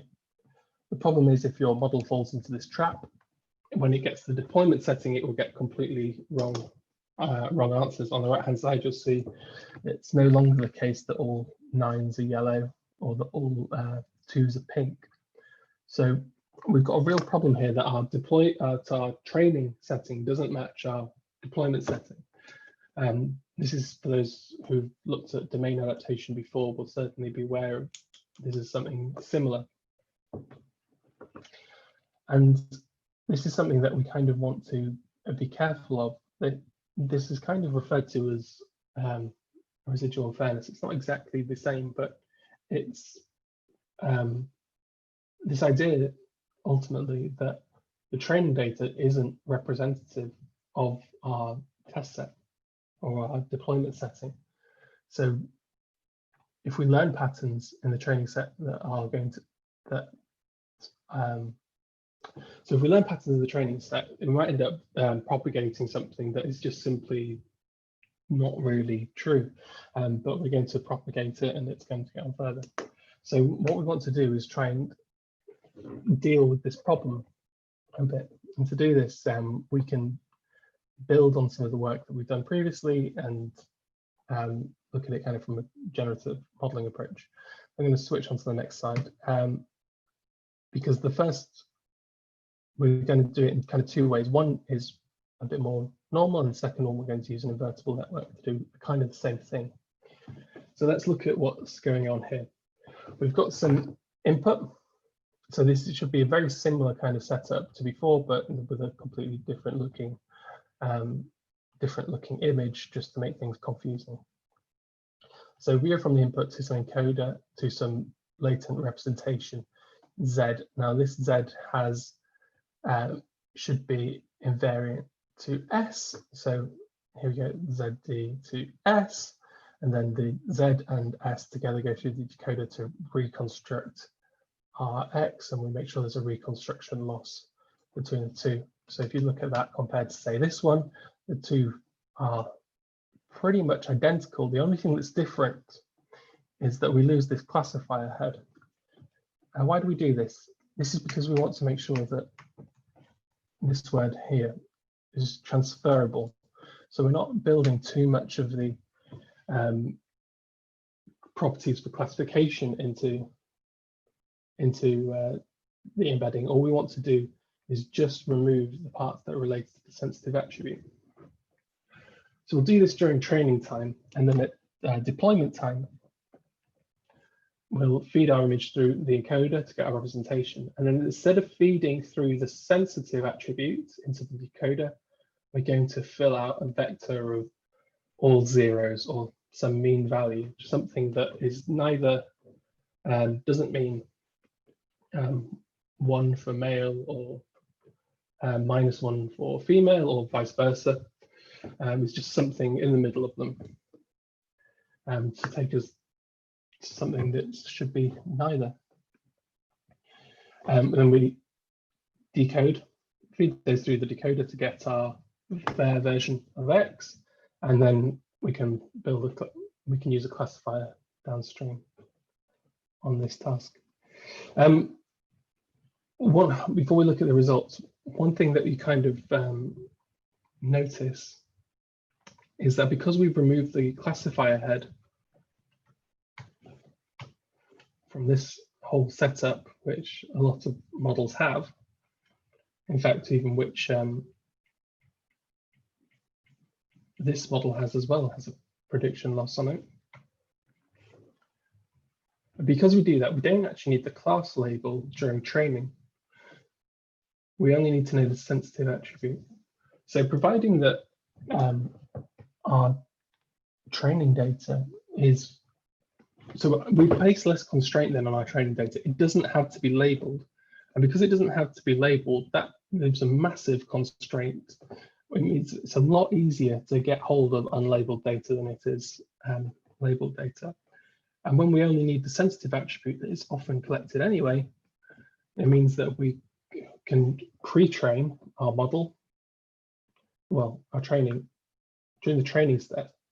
We don't necessarily need to do it on the labeled training data. We can reserve that for the classifier training. Instead, we can use this on some unsupervised training set that more closely resembles the deployment setting. So in the ColourMNIST case, we could pre-train on the deployment setting, which would give us way more information about the relationship between shape and digit, and gives us way more information about just the shape, and then we can learn to disentangle that more from the relationship between the color. So we did this and we ran this on the Celeb A data set, and you'll notice that one of the problems is that these images get really quite blurry. So when we're trying to draw conclusions about what a model is changing about our representation, it becomes very tricky to determine, is that due to the blurriness generally of our model, or is this something more profound that's happening? So if you look at some of the, well, you can look at any of them, but trying to determine whether that is due to just the general blurriness or something more profound is a very tricky challenge. So how about if we do this, but instead of using just a general variational autoencoder or autoencoder setting, how about if we make use of invertible neural networks, which are a class of network where no information is lost. So data is transformed in some way, but it's exactly bijective. One input in, so if you map from X to Z, one input in X matches exactly to one input in Z and vice versa. There can't be two inputs that match to the same latent space. And similarly from the latent space, it can only map to one possible input.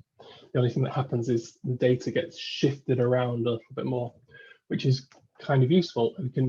We then take this idea of maybe we can learn to, when we're shifting, we can sort of partition to one side the bits of the data related to the sensitive attribute. So this image looks different to the previous one, but it's actually very, very similar. It's just because of we make use of the invertible network, we can remove another loss. We can remove the reconstruction loss, which anyone who has trained models previously knows less losses the better, or fewer losses the better. So if we go from here during training, we go from X, we go through our invertible network to some representation Z.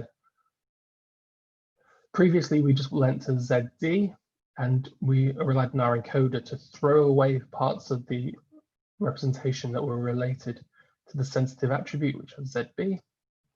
But because it's an invertible network and we can't lose any information, we have to retain it.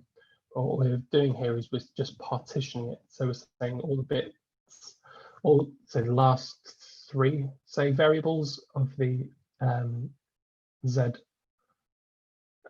embedding, they are all to do with the sensitive attribute. We then we enforce this by using a adversary to go from the ZD, the bit that we said shouldn't have anything to do with the sensitive attribute, and feed that through an adversary to predict S. The red with a line denotes it, red with a line through it is denoting the gradient reversal layer from Gallin, which we've spoken about previously, and is littered throughout fairness literature. So that's during training time. And then to make sure that if we wanted to test this at any point, we could take our embedding here and feed it back through the INN and get our X, but because of the properties of the network, we know we don't need to do this. Then at training time, then at testing time rather, deployment time, when we come to use this in the real world, we go from X to our representation Z, and we take out the bit that's related to the sensitive attribute ZB. We just essentially pop it off, and then on the end pop a vector of push a vector of zeros. So this is very similar to what's happening over here. Apart from here, we explicitly add a vector of zeros rather than the input, rather than sensitive attribute S. Whereas here, we just, instead of having the attribute S, we have the bits that are correlated with S. And we push that onto our representation. We can push this through reverse ways through the invertible network. And we end up at XD, meaning we're back in the input space, but we have a kind of a fair representation in the input space. And we can then go on to use a classifier on this downstream task. So these are some images that line up from using that model. And one of the things you'll notice, I didn't explain this earlier, so let me do it now because the same holds true on this. It's the same layout. On the left-hand side is the input image.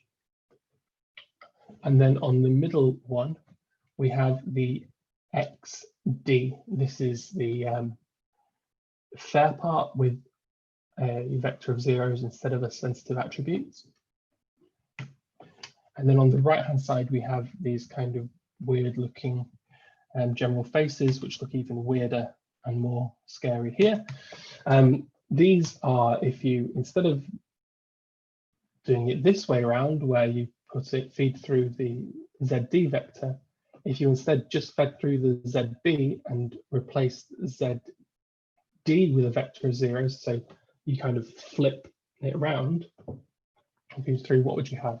So you should end up with the middle is the kind of fair version of the image, and on the right-hand side is kind of the unfair bits, or the bits of the image that are most related with gender, but they're mapped onto kind of a mean average face. And one of the things that you'll notice is the images are certainly sharper, and because of that, we can feel a bit more confident in drawing some conclusions. So starting off in the top left, this person here is wearing sunglasses. For a start, we'll notice that our model doesn't really look very good with sunglasses. It's something that produces quite a weird looking image. So that might be something that we feed back and say, actually, if you're going to use our model on somebody wearing sunglasses, the results might be a little askew. There are other cases where it does quite a good job of changing the, making quite stark changes. However, one thing that generally seems to happen throughout our model is that skin tone is somewhat changed. Generally, it seems that people become either lighter skinned, or there are a few occasions where the contrast is kind of increased. This is probably not what we intended to happen. We're trying to be fair with regard to a sensitive attribute, and we didn't expect that skin tone might be changed in some way. So being able to see that this is happening and feed it back to people who are either using this model or have created this model, and say, hey, this is something that we didn't necessarily expect, is very is a very useful tool to be able to have. We kind of expand this slightly further, and I won't go into this project too much, other than to say that instead of switching to a mean vector of zeros, what if we just used samples, labels, sensitive labels that have already existed. So instead of going to some mean place, let's try and make a male and a female version of somebody, and try and balance that way. This would tie together some of the work that Thomas mentioned about the reweighing from Cameron and Caldas, tied together with a generative model, to create a kind of contrastive data set. So for every person, you end up with their a likely version of them, but with another sensitive attribute. I won't go into that too much. I'm happy to speak about that at a later date if anybody would like. Next up, we have our slides on causality, where Thomas will be speaking in some greater detail about causal models. Thomas, either? I'm here. Fantastic. I'm going to stop sharing my screen now, Please. and then you'll be able to take over.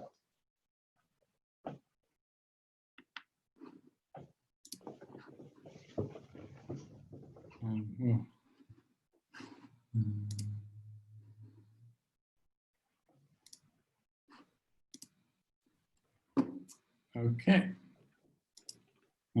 I'll try also go full screen. Did it work? It did. It worked splendiferously. Great. Yeah, so I won't be talking about causality just yet because I just added some slides here. So I'm going to talk a bit about what I mentioned in the Q&A, the fairness without a constraint-based optimization.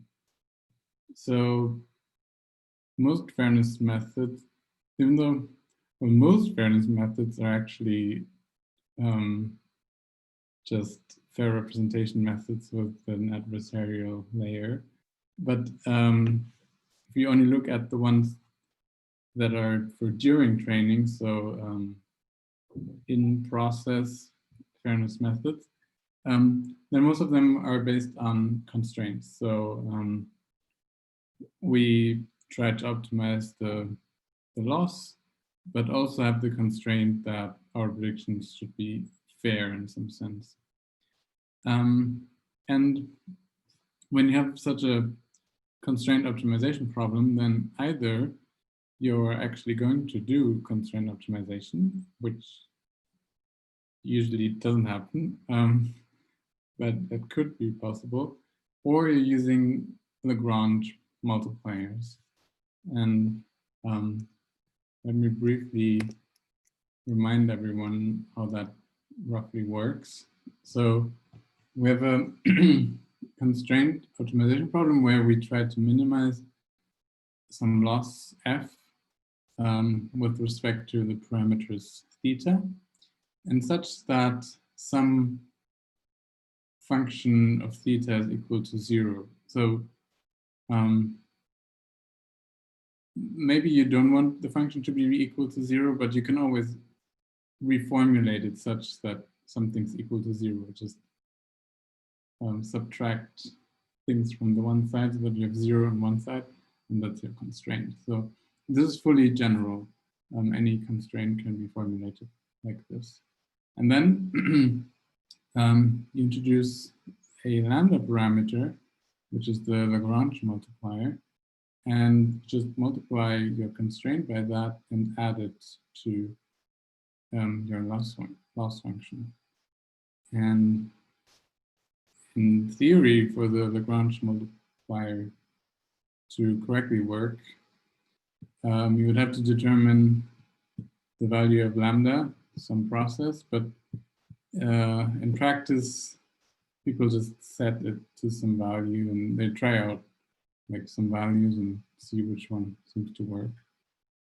And that way you have transformed the constraint optimization problem into just a normal problem with a normal optimization problem with an additional parameter lambda.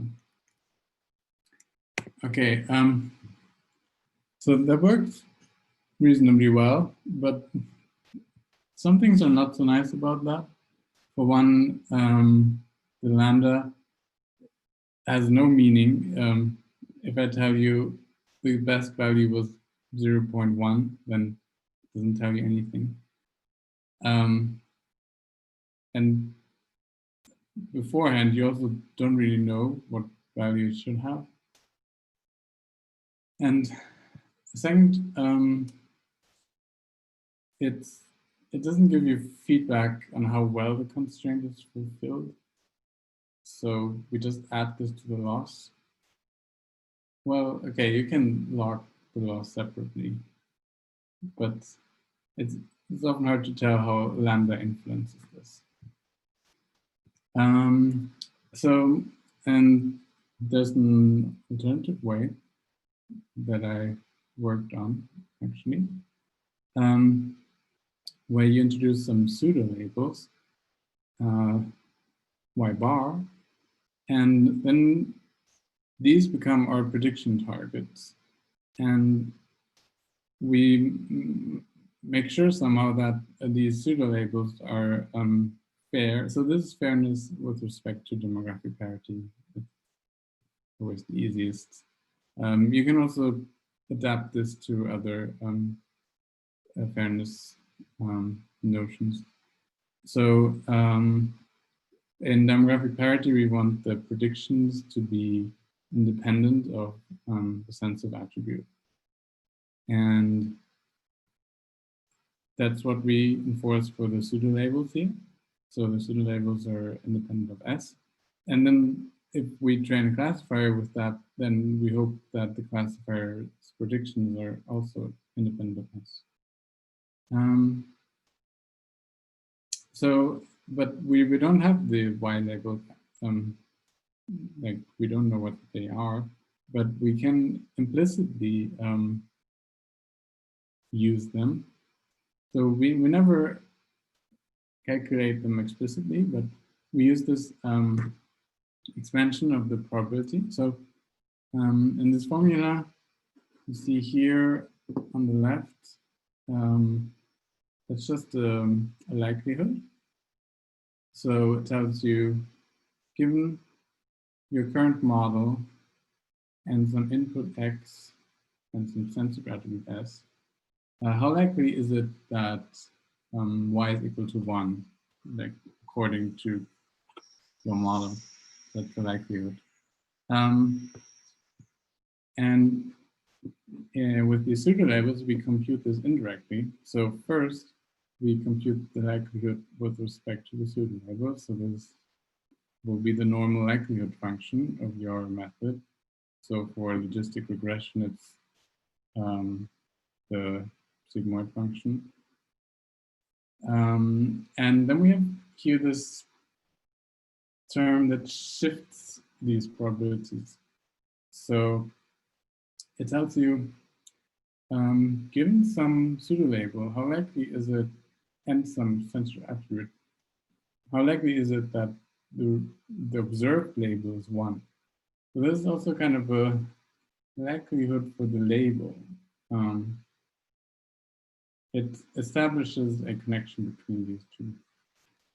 So yeah, I won't go into more detail on this. I mean, maybe it's not completely clear how this works, but this is the rough idea. So we have some pseudo labels and use them as new targets, and we implicitly define them via this, this probability here.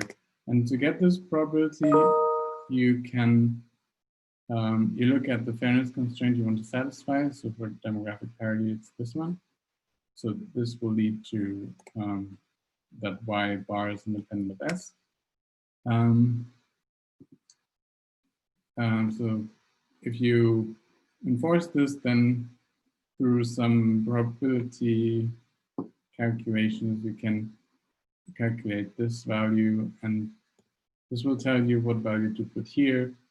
And then it all works out that Y bar is a target that's independent of S. And then you can just train your classifier normally with this likelihood here. Yeah, for more details, you can look at the paper. It's published this year. Okay, then another brief mention before I go into causality. So the usual way we measure how well we did on the fairness is we compute so for demographic parity, we compute the acceptance probability. So P, the probability that the prediction Y hat is 1 given the input, given the sensitive attribute, sorry. So we look at what's the positive rate for a group S equals 0, what's the positive rate for a group S equals 1, and then we take either the difference, which we hope is 0, or we take the ratio, which we hope is 1. So these are two measures of measuring how close we are to fulfilling demographic parity.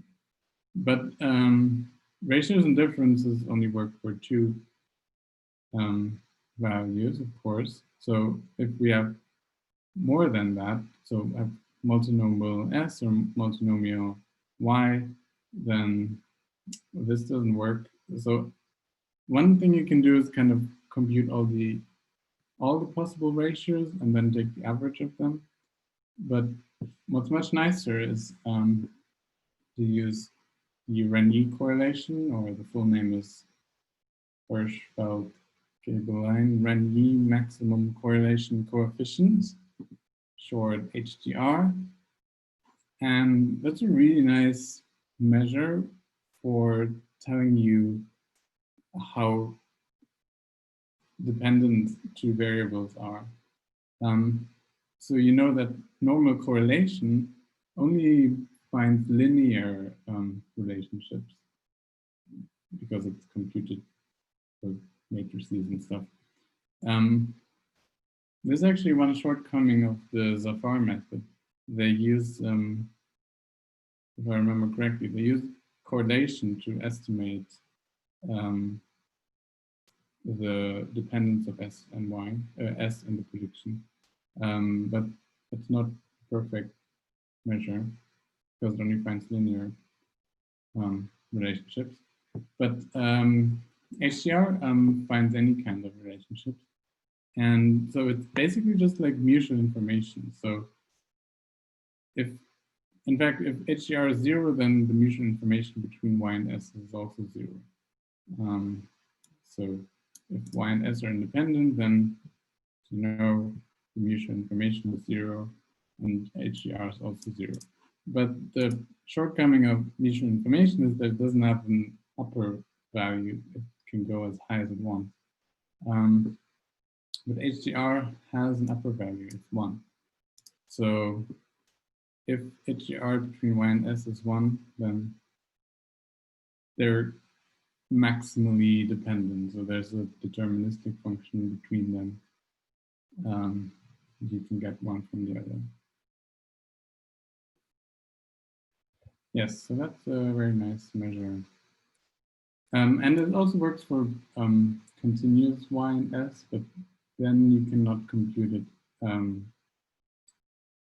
precisely anymore. Yeah, then you have to estimate it. Okay, let's start with the causality, first topic of our presentation. So, what we have looked so far is kind of only looking at correlations between S and the prediction, sense of attribute and prediction. Like even this here, like it's not a linear correlation, but it's still kind of a correlation. We just look at, yeah, like mutual information or something. But even if we consider mutual information between the sense of attribute and the prediction, that's still not really the right thing, maybe.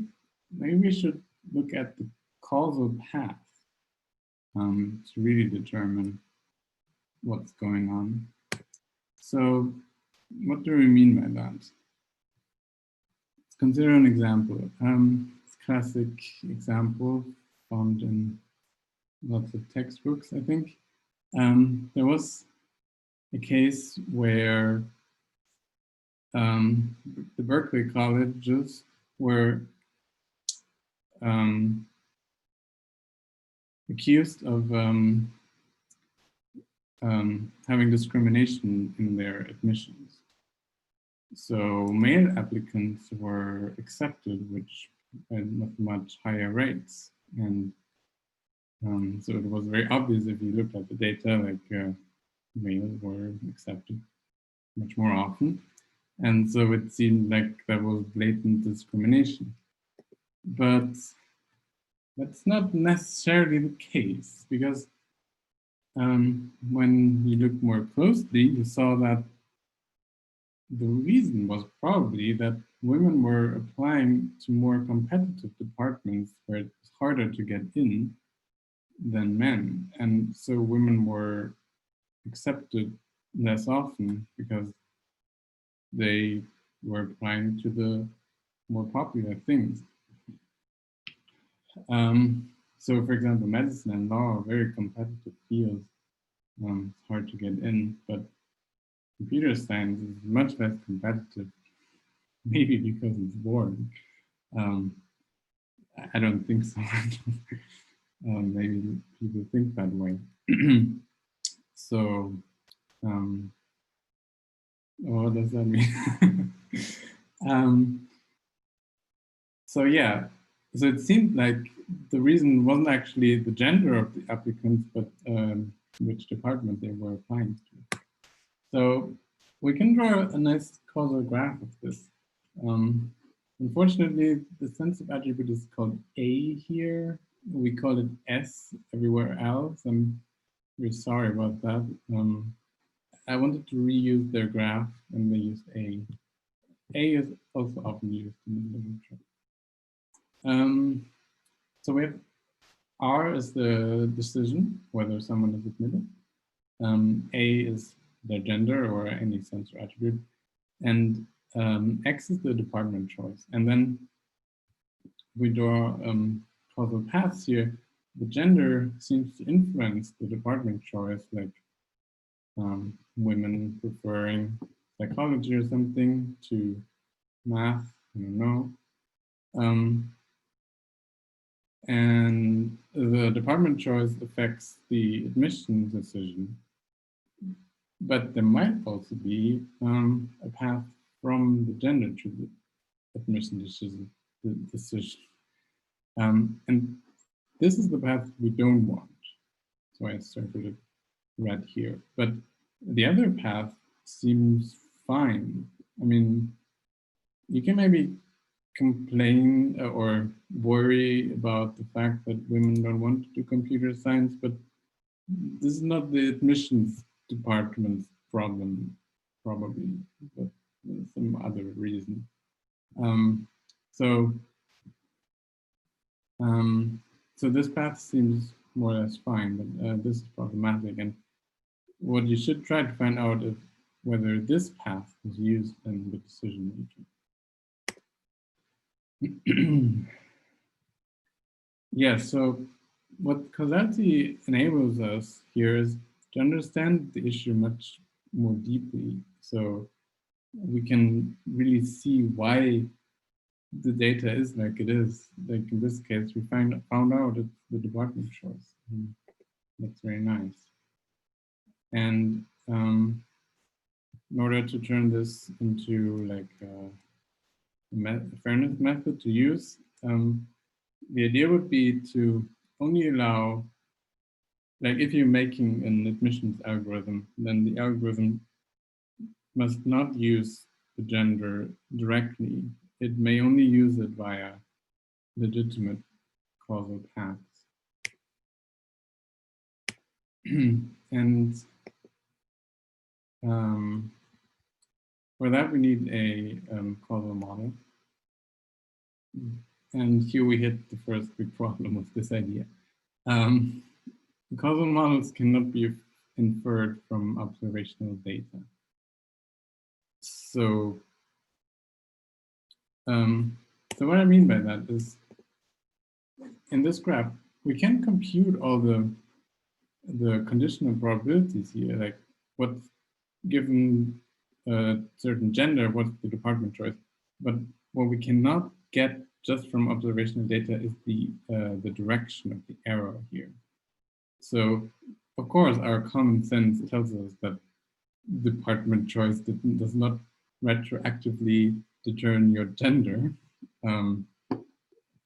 Like from causal information alone, we know that. From temporal, like time information alone, we know that gender came before department choice. So the arrow must be in this direction. So in this case, it's fine, but in general, we cannot tell the direction of the arrows from observational data, and thus it's a big problem to get these models to use them and to use them. The way you get causal models is by doing experiments. Like if you want to know whether cancer causes smoking, you have to force some people to smoke and observe whether they get cancer. That's like the correct way to do it, I guess. But that's often not ethical. Like, you cannot just force people to smoke. So in current work, people just guess the causal structure from common sense. There are other ideas to do this, which actually some of my colleagues are working on, but don't know whether they would. Yeah, so if we then have the causal model, then we have to decide which paths are fine. So in this example, someone determined that, so we were predicting Y, and someone determined that using L is fine as a feature. I don't know what they stand for here, but so even if the sensor attribute goes through L, you can still consider it to be okay, but going the direct way is certainly not fine. That's like never fine. And going via M in this example here is also not considered fine. So M might be like marital status, for example. That actually fits with an M. So if A is gender and M is husband or wife, then of course that's basically just A. So we don't consider this a valid feature. but L might be like departmental or something like that, which would actually be fine. But in this case, M affects L, and thus this is also problematic. So you see, it's not easy to disentangle all this and decide like which features we're allowed to use. But there is theory for this. The theory of causal models is pretty well developed. Maybe you even heard a lecture about it. So, and if you have a structural causal model like this here, where it says exactly how each of the variables depends on all the other variables, then it's very possible to just compute a fair version of this that doesn't take into account A.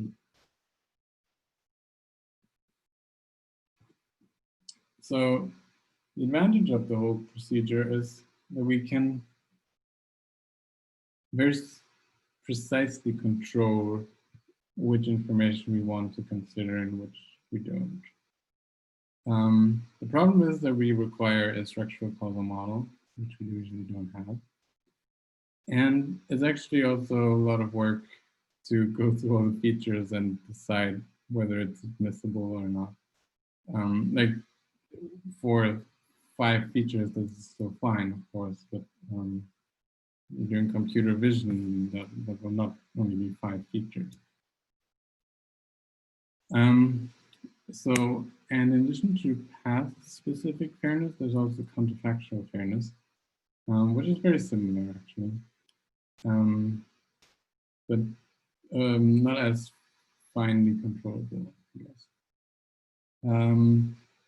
It's also based on structural causal models, and we're asking a counterfactual question here. So if you have never heard the word counterfactual before, it's a word from philosophy. It means something that has not happened or is not the case.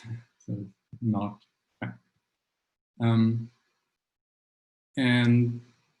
counterfactual questions are basically about possible worlds that are not our world, but which could happen. So one classic example here is, if Oswald had not shot Kennedy, no one else would have. This is a very common type of statement that people make. You specify some condition that in fact wasn't true. So this is completely counterfactual, because Oswald did in fact shoot Kennedy. Well, except if you believe in some conspiracies, I guess. But so, as you normally wouldn't notice anything weird about the sentence, but it is actually kind of weird because we're talking about something that didn't happen. So how can you make statements about this world that didn't actually happen? But humans seem to be able to do these kind of statements. So we can try to formalize this thing and try to develop a theory for it. And this is what people did. And which leads to counterfactual fairness. So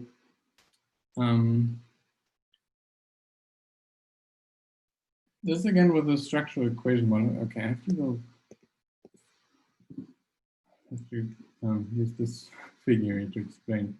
So the gray nodes in this are observed, and the white nodes are unobserved.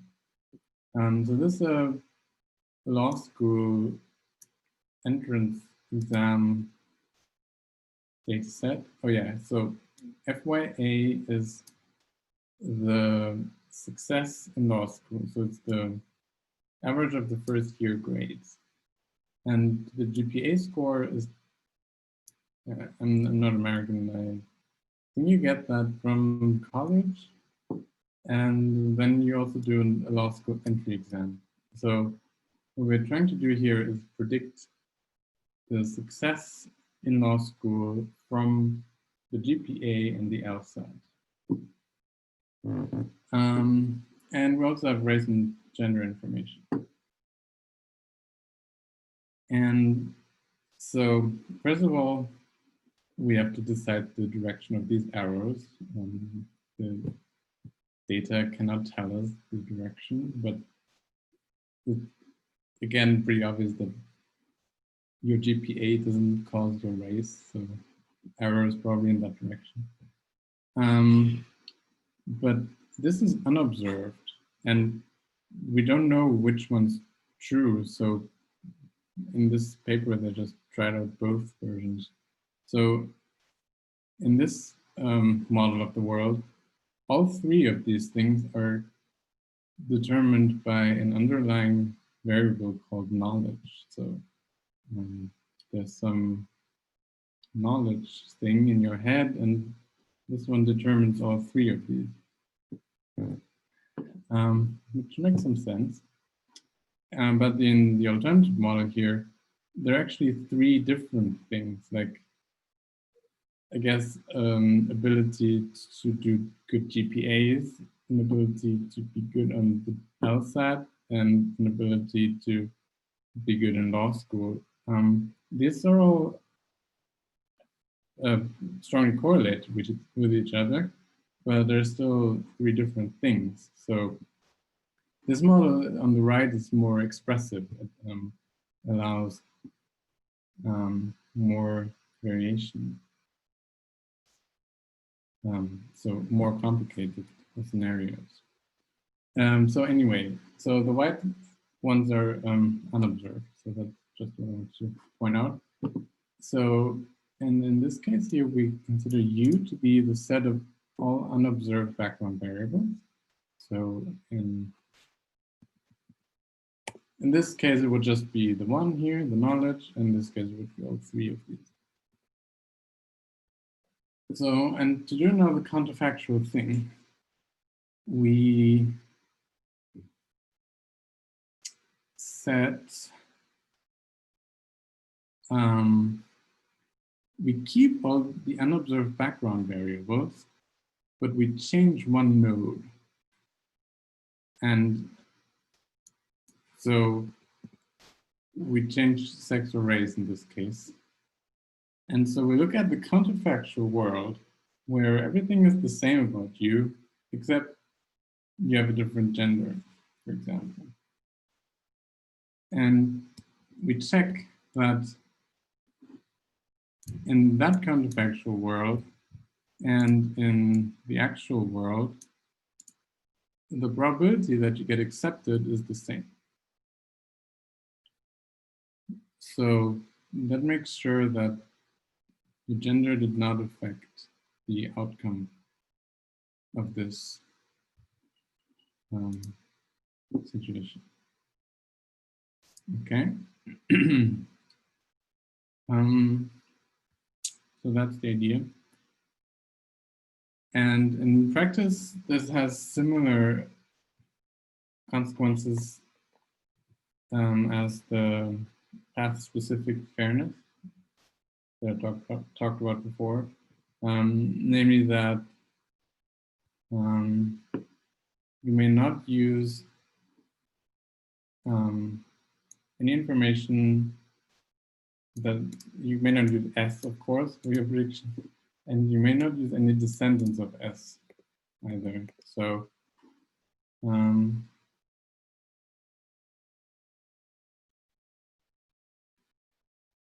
make any sense to this. Descendants are things that S points to. Why is counterfactual fair if it does not causally depend on S or any descendants of S?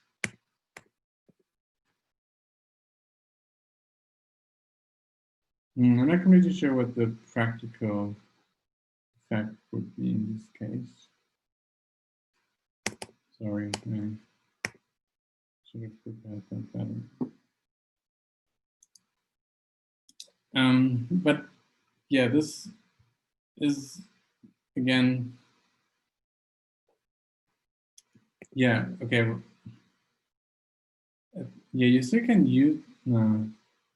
Right. You, of course, you only make use of knowledge here.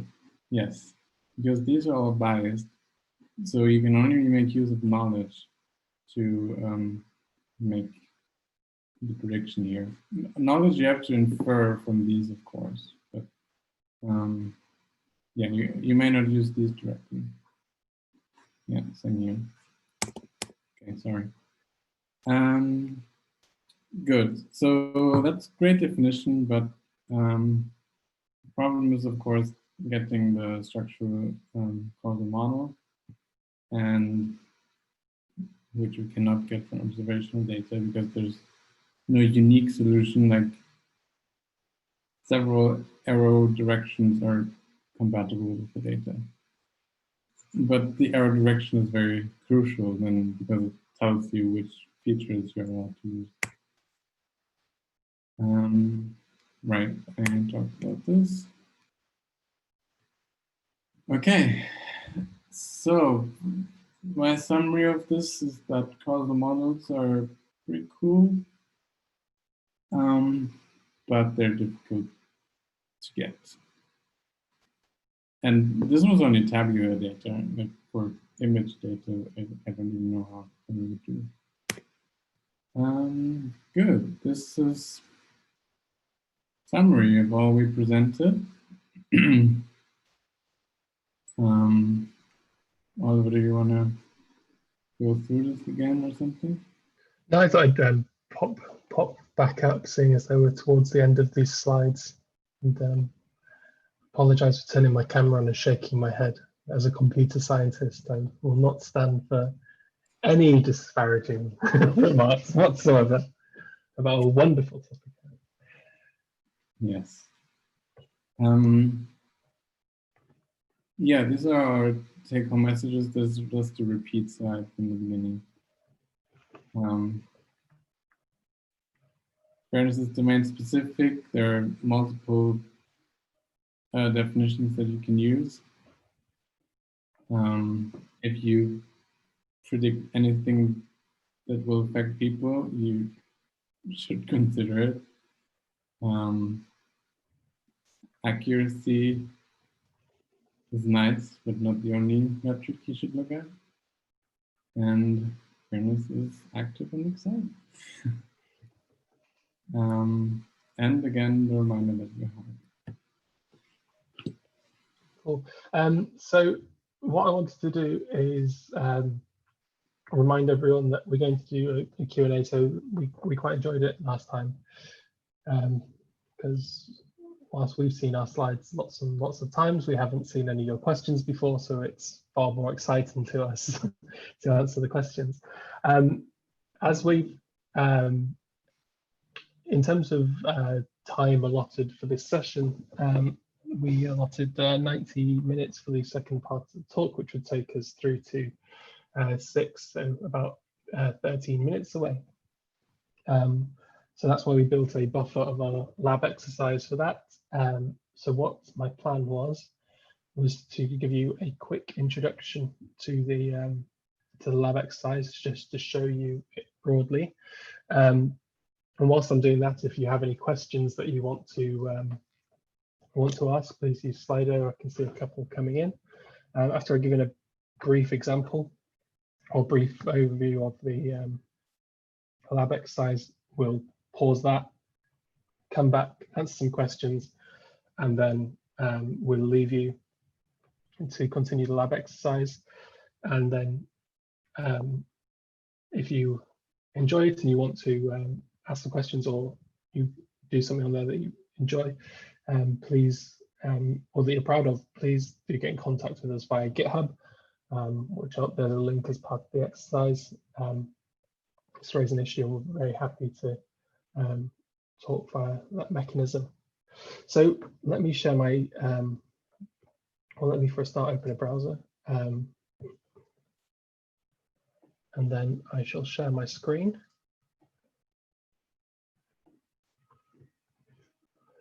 Cool, hopefully you can see that. Oh no, there we go. There we go, hopefully you can see that. So if you're following along, if you just remove the part specific to the summer school, you'll see that our main presentations area here, we've got an exercise which should launch a Google Colab notebook.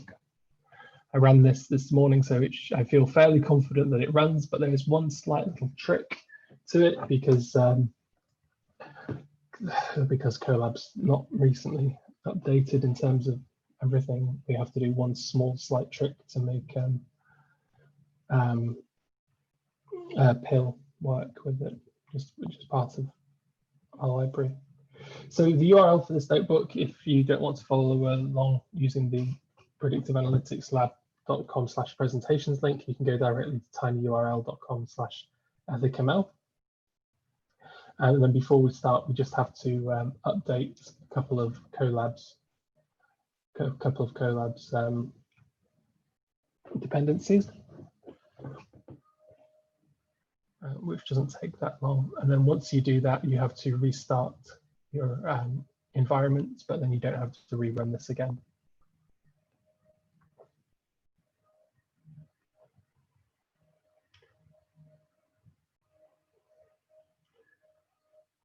Cool. So while that's going on, there we go, that's happened. And then you have to hit restart runtime. Cool. So this is a brief overview, and here you'll see a link to ethicml. This is a link to our GitHub page for this project, our repository. If you want to get in touch, please use issues. Whilst the issue sounds like a problem, we very much use it as a way of communicating not only with each other, but generally amongst our group as well. And it should give you a little overview of what's going on. So first we can install from pip, and you get lots of information about the type of data that you have available to work on and different ways of analyzing the data. So you should be able to click through all of this. Once this is done, I'll do that just to demonstrate that this definitely runs.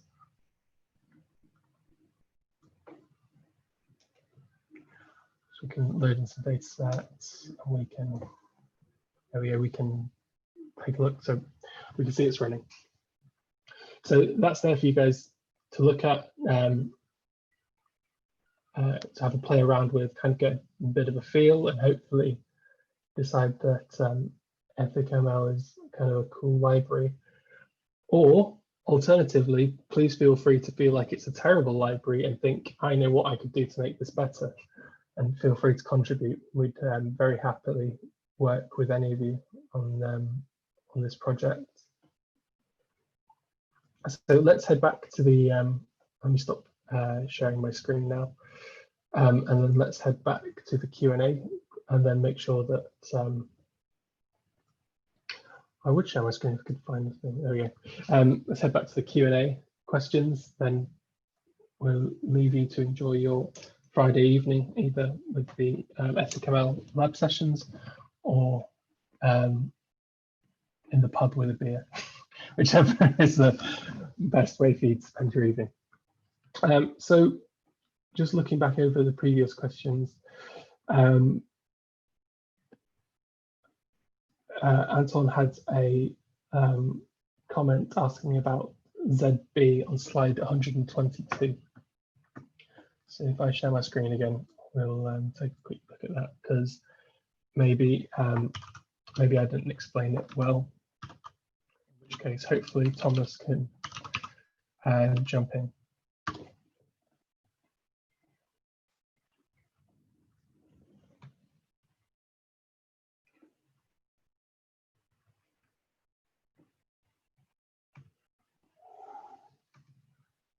Okay, here. So the question is around this ZB part. How do you choose the size of it? That is a very, very, very good question, and something that's quite pertinent. Thomas, I'll throw you in at the deep end here, because I know that you have written a short algorithm on the best way to do it. Yeah, we never found a perfect way to choose the size. You have to try it out. But it's probably relatively small. So if you have an image of 64 by 64 pixels, that's how many pixels is that? Quite a few. But 4,000. But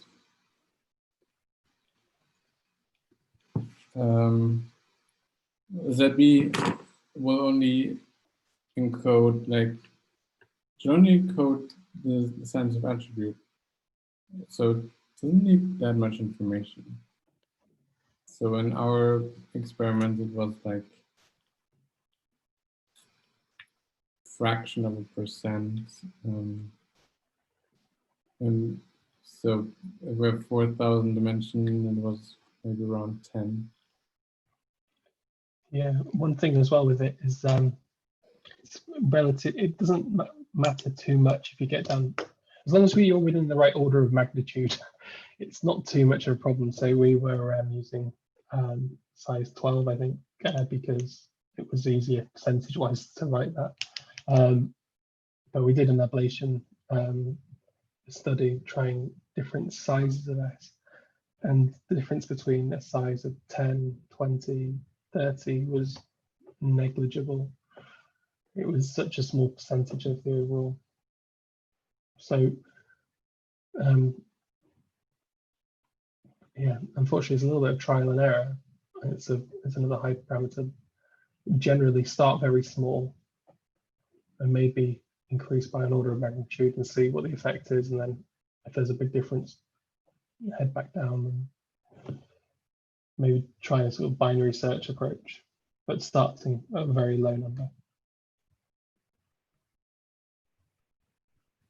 Yeah, you can tell if it's too large or if the image is completely changed. Like, even if you have no idea what gender in an image looks like, you will notice that the image is completely changed, then you know it's too large. Yeah. Next up, can you give examples of fairness in healthcare? Well, I can. So I actually know of one, but I don't know of any So I don't have much to do with machine learning in healthcare generally. But I know that one of the things that people think of when they think of the symptoms of a heart attack is shooting pain in the arm and a tightening of the chest area around the heart. Those are the symptoms that we're often told about. And those symptoms are far more prolific in men. When a woman experiences a heart attack, those symptoms aren't necessarily going to align exactly. So even just in the way that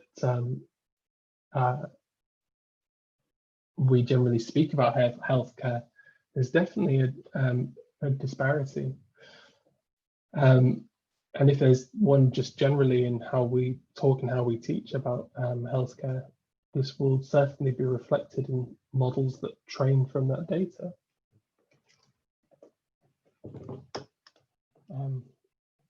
Thomas, do you have anything to add on this topic? No. No. I've worked with some health devices before, but topic didn't specifically come up. But I can imagine lots of places where it would come up. I think anywhere where you're looking at any decisions and building systems based around people, the concept of fairness and bias and unintended connections in your data, it should be very much at the forefront of your mind. So whilst we don't have exact experience in healthcare, this would probably be one of the first things I'd be thinking of in that area. But then again, as somebody who works in fairness, almost every area that I come across, I think of fairness first. I'm just going through the questions, just having a look at them. I'm fairly certain either everything was answered or you, Thomas, kindly added slides in the break to make sure that people's questions were answered in more detail, which is absolute superstar behavior. I, on the other hand, went and had a cup of tea and a biscuit. Well, wasn't there a question about continuous? Yes, so that came in earlier on, but kind of missed it. Let me have a look. I can't see it now. It was there definitely, because we, there we go. Anton asked earlier, can you say a few words about fairness metrics for continuous sensitive variables? You clearly spoke for a while on this, but do you have anything to add? No, maybe just that there are very few papers who deal with this. I think I know maybe of 2. So it's definitely not so easy. So the trouble is usually to estimate how, estimate how independent your predictions and S are, which is difficult with continuous variables.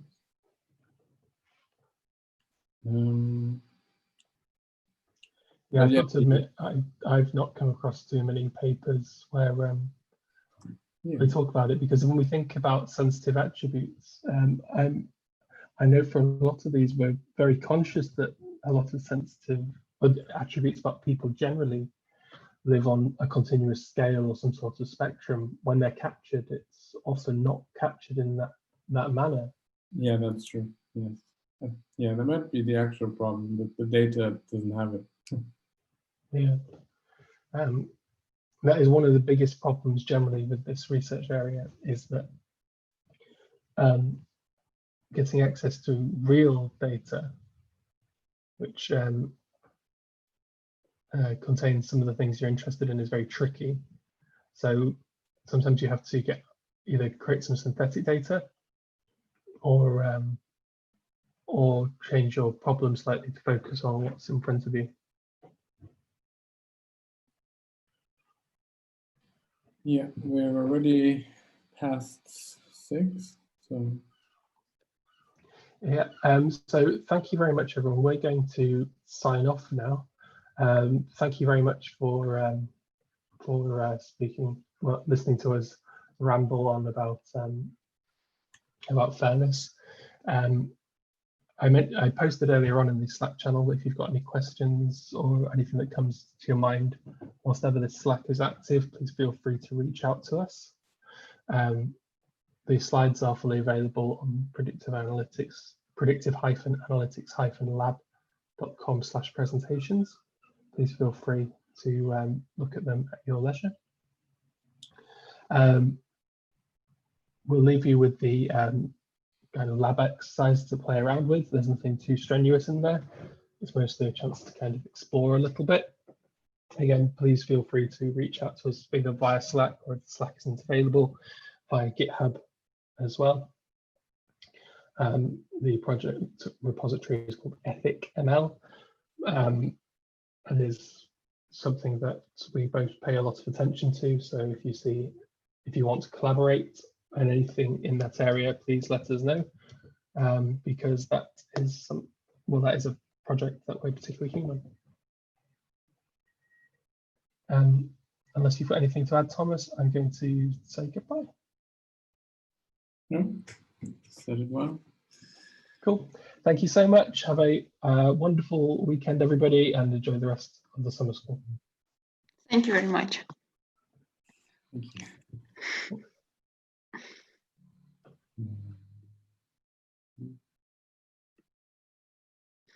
Дякую, Андріан. Можеш зупиняти все. Можеш просто завершити. Бути хост. Стоп рекордінг. Stop recording і, або просто leave і end meeting for all. Окей. Па-па. Дякую. Па-па.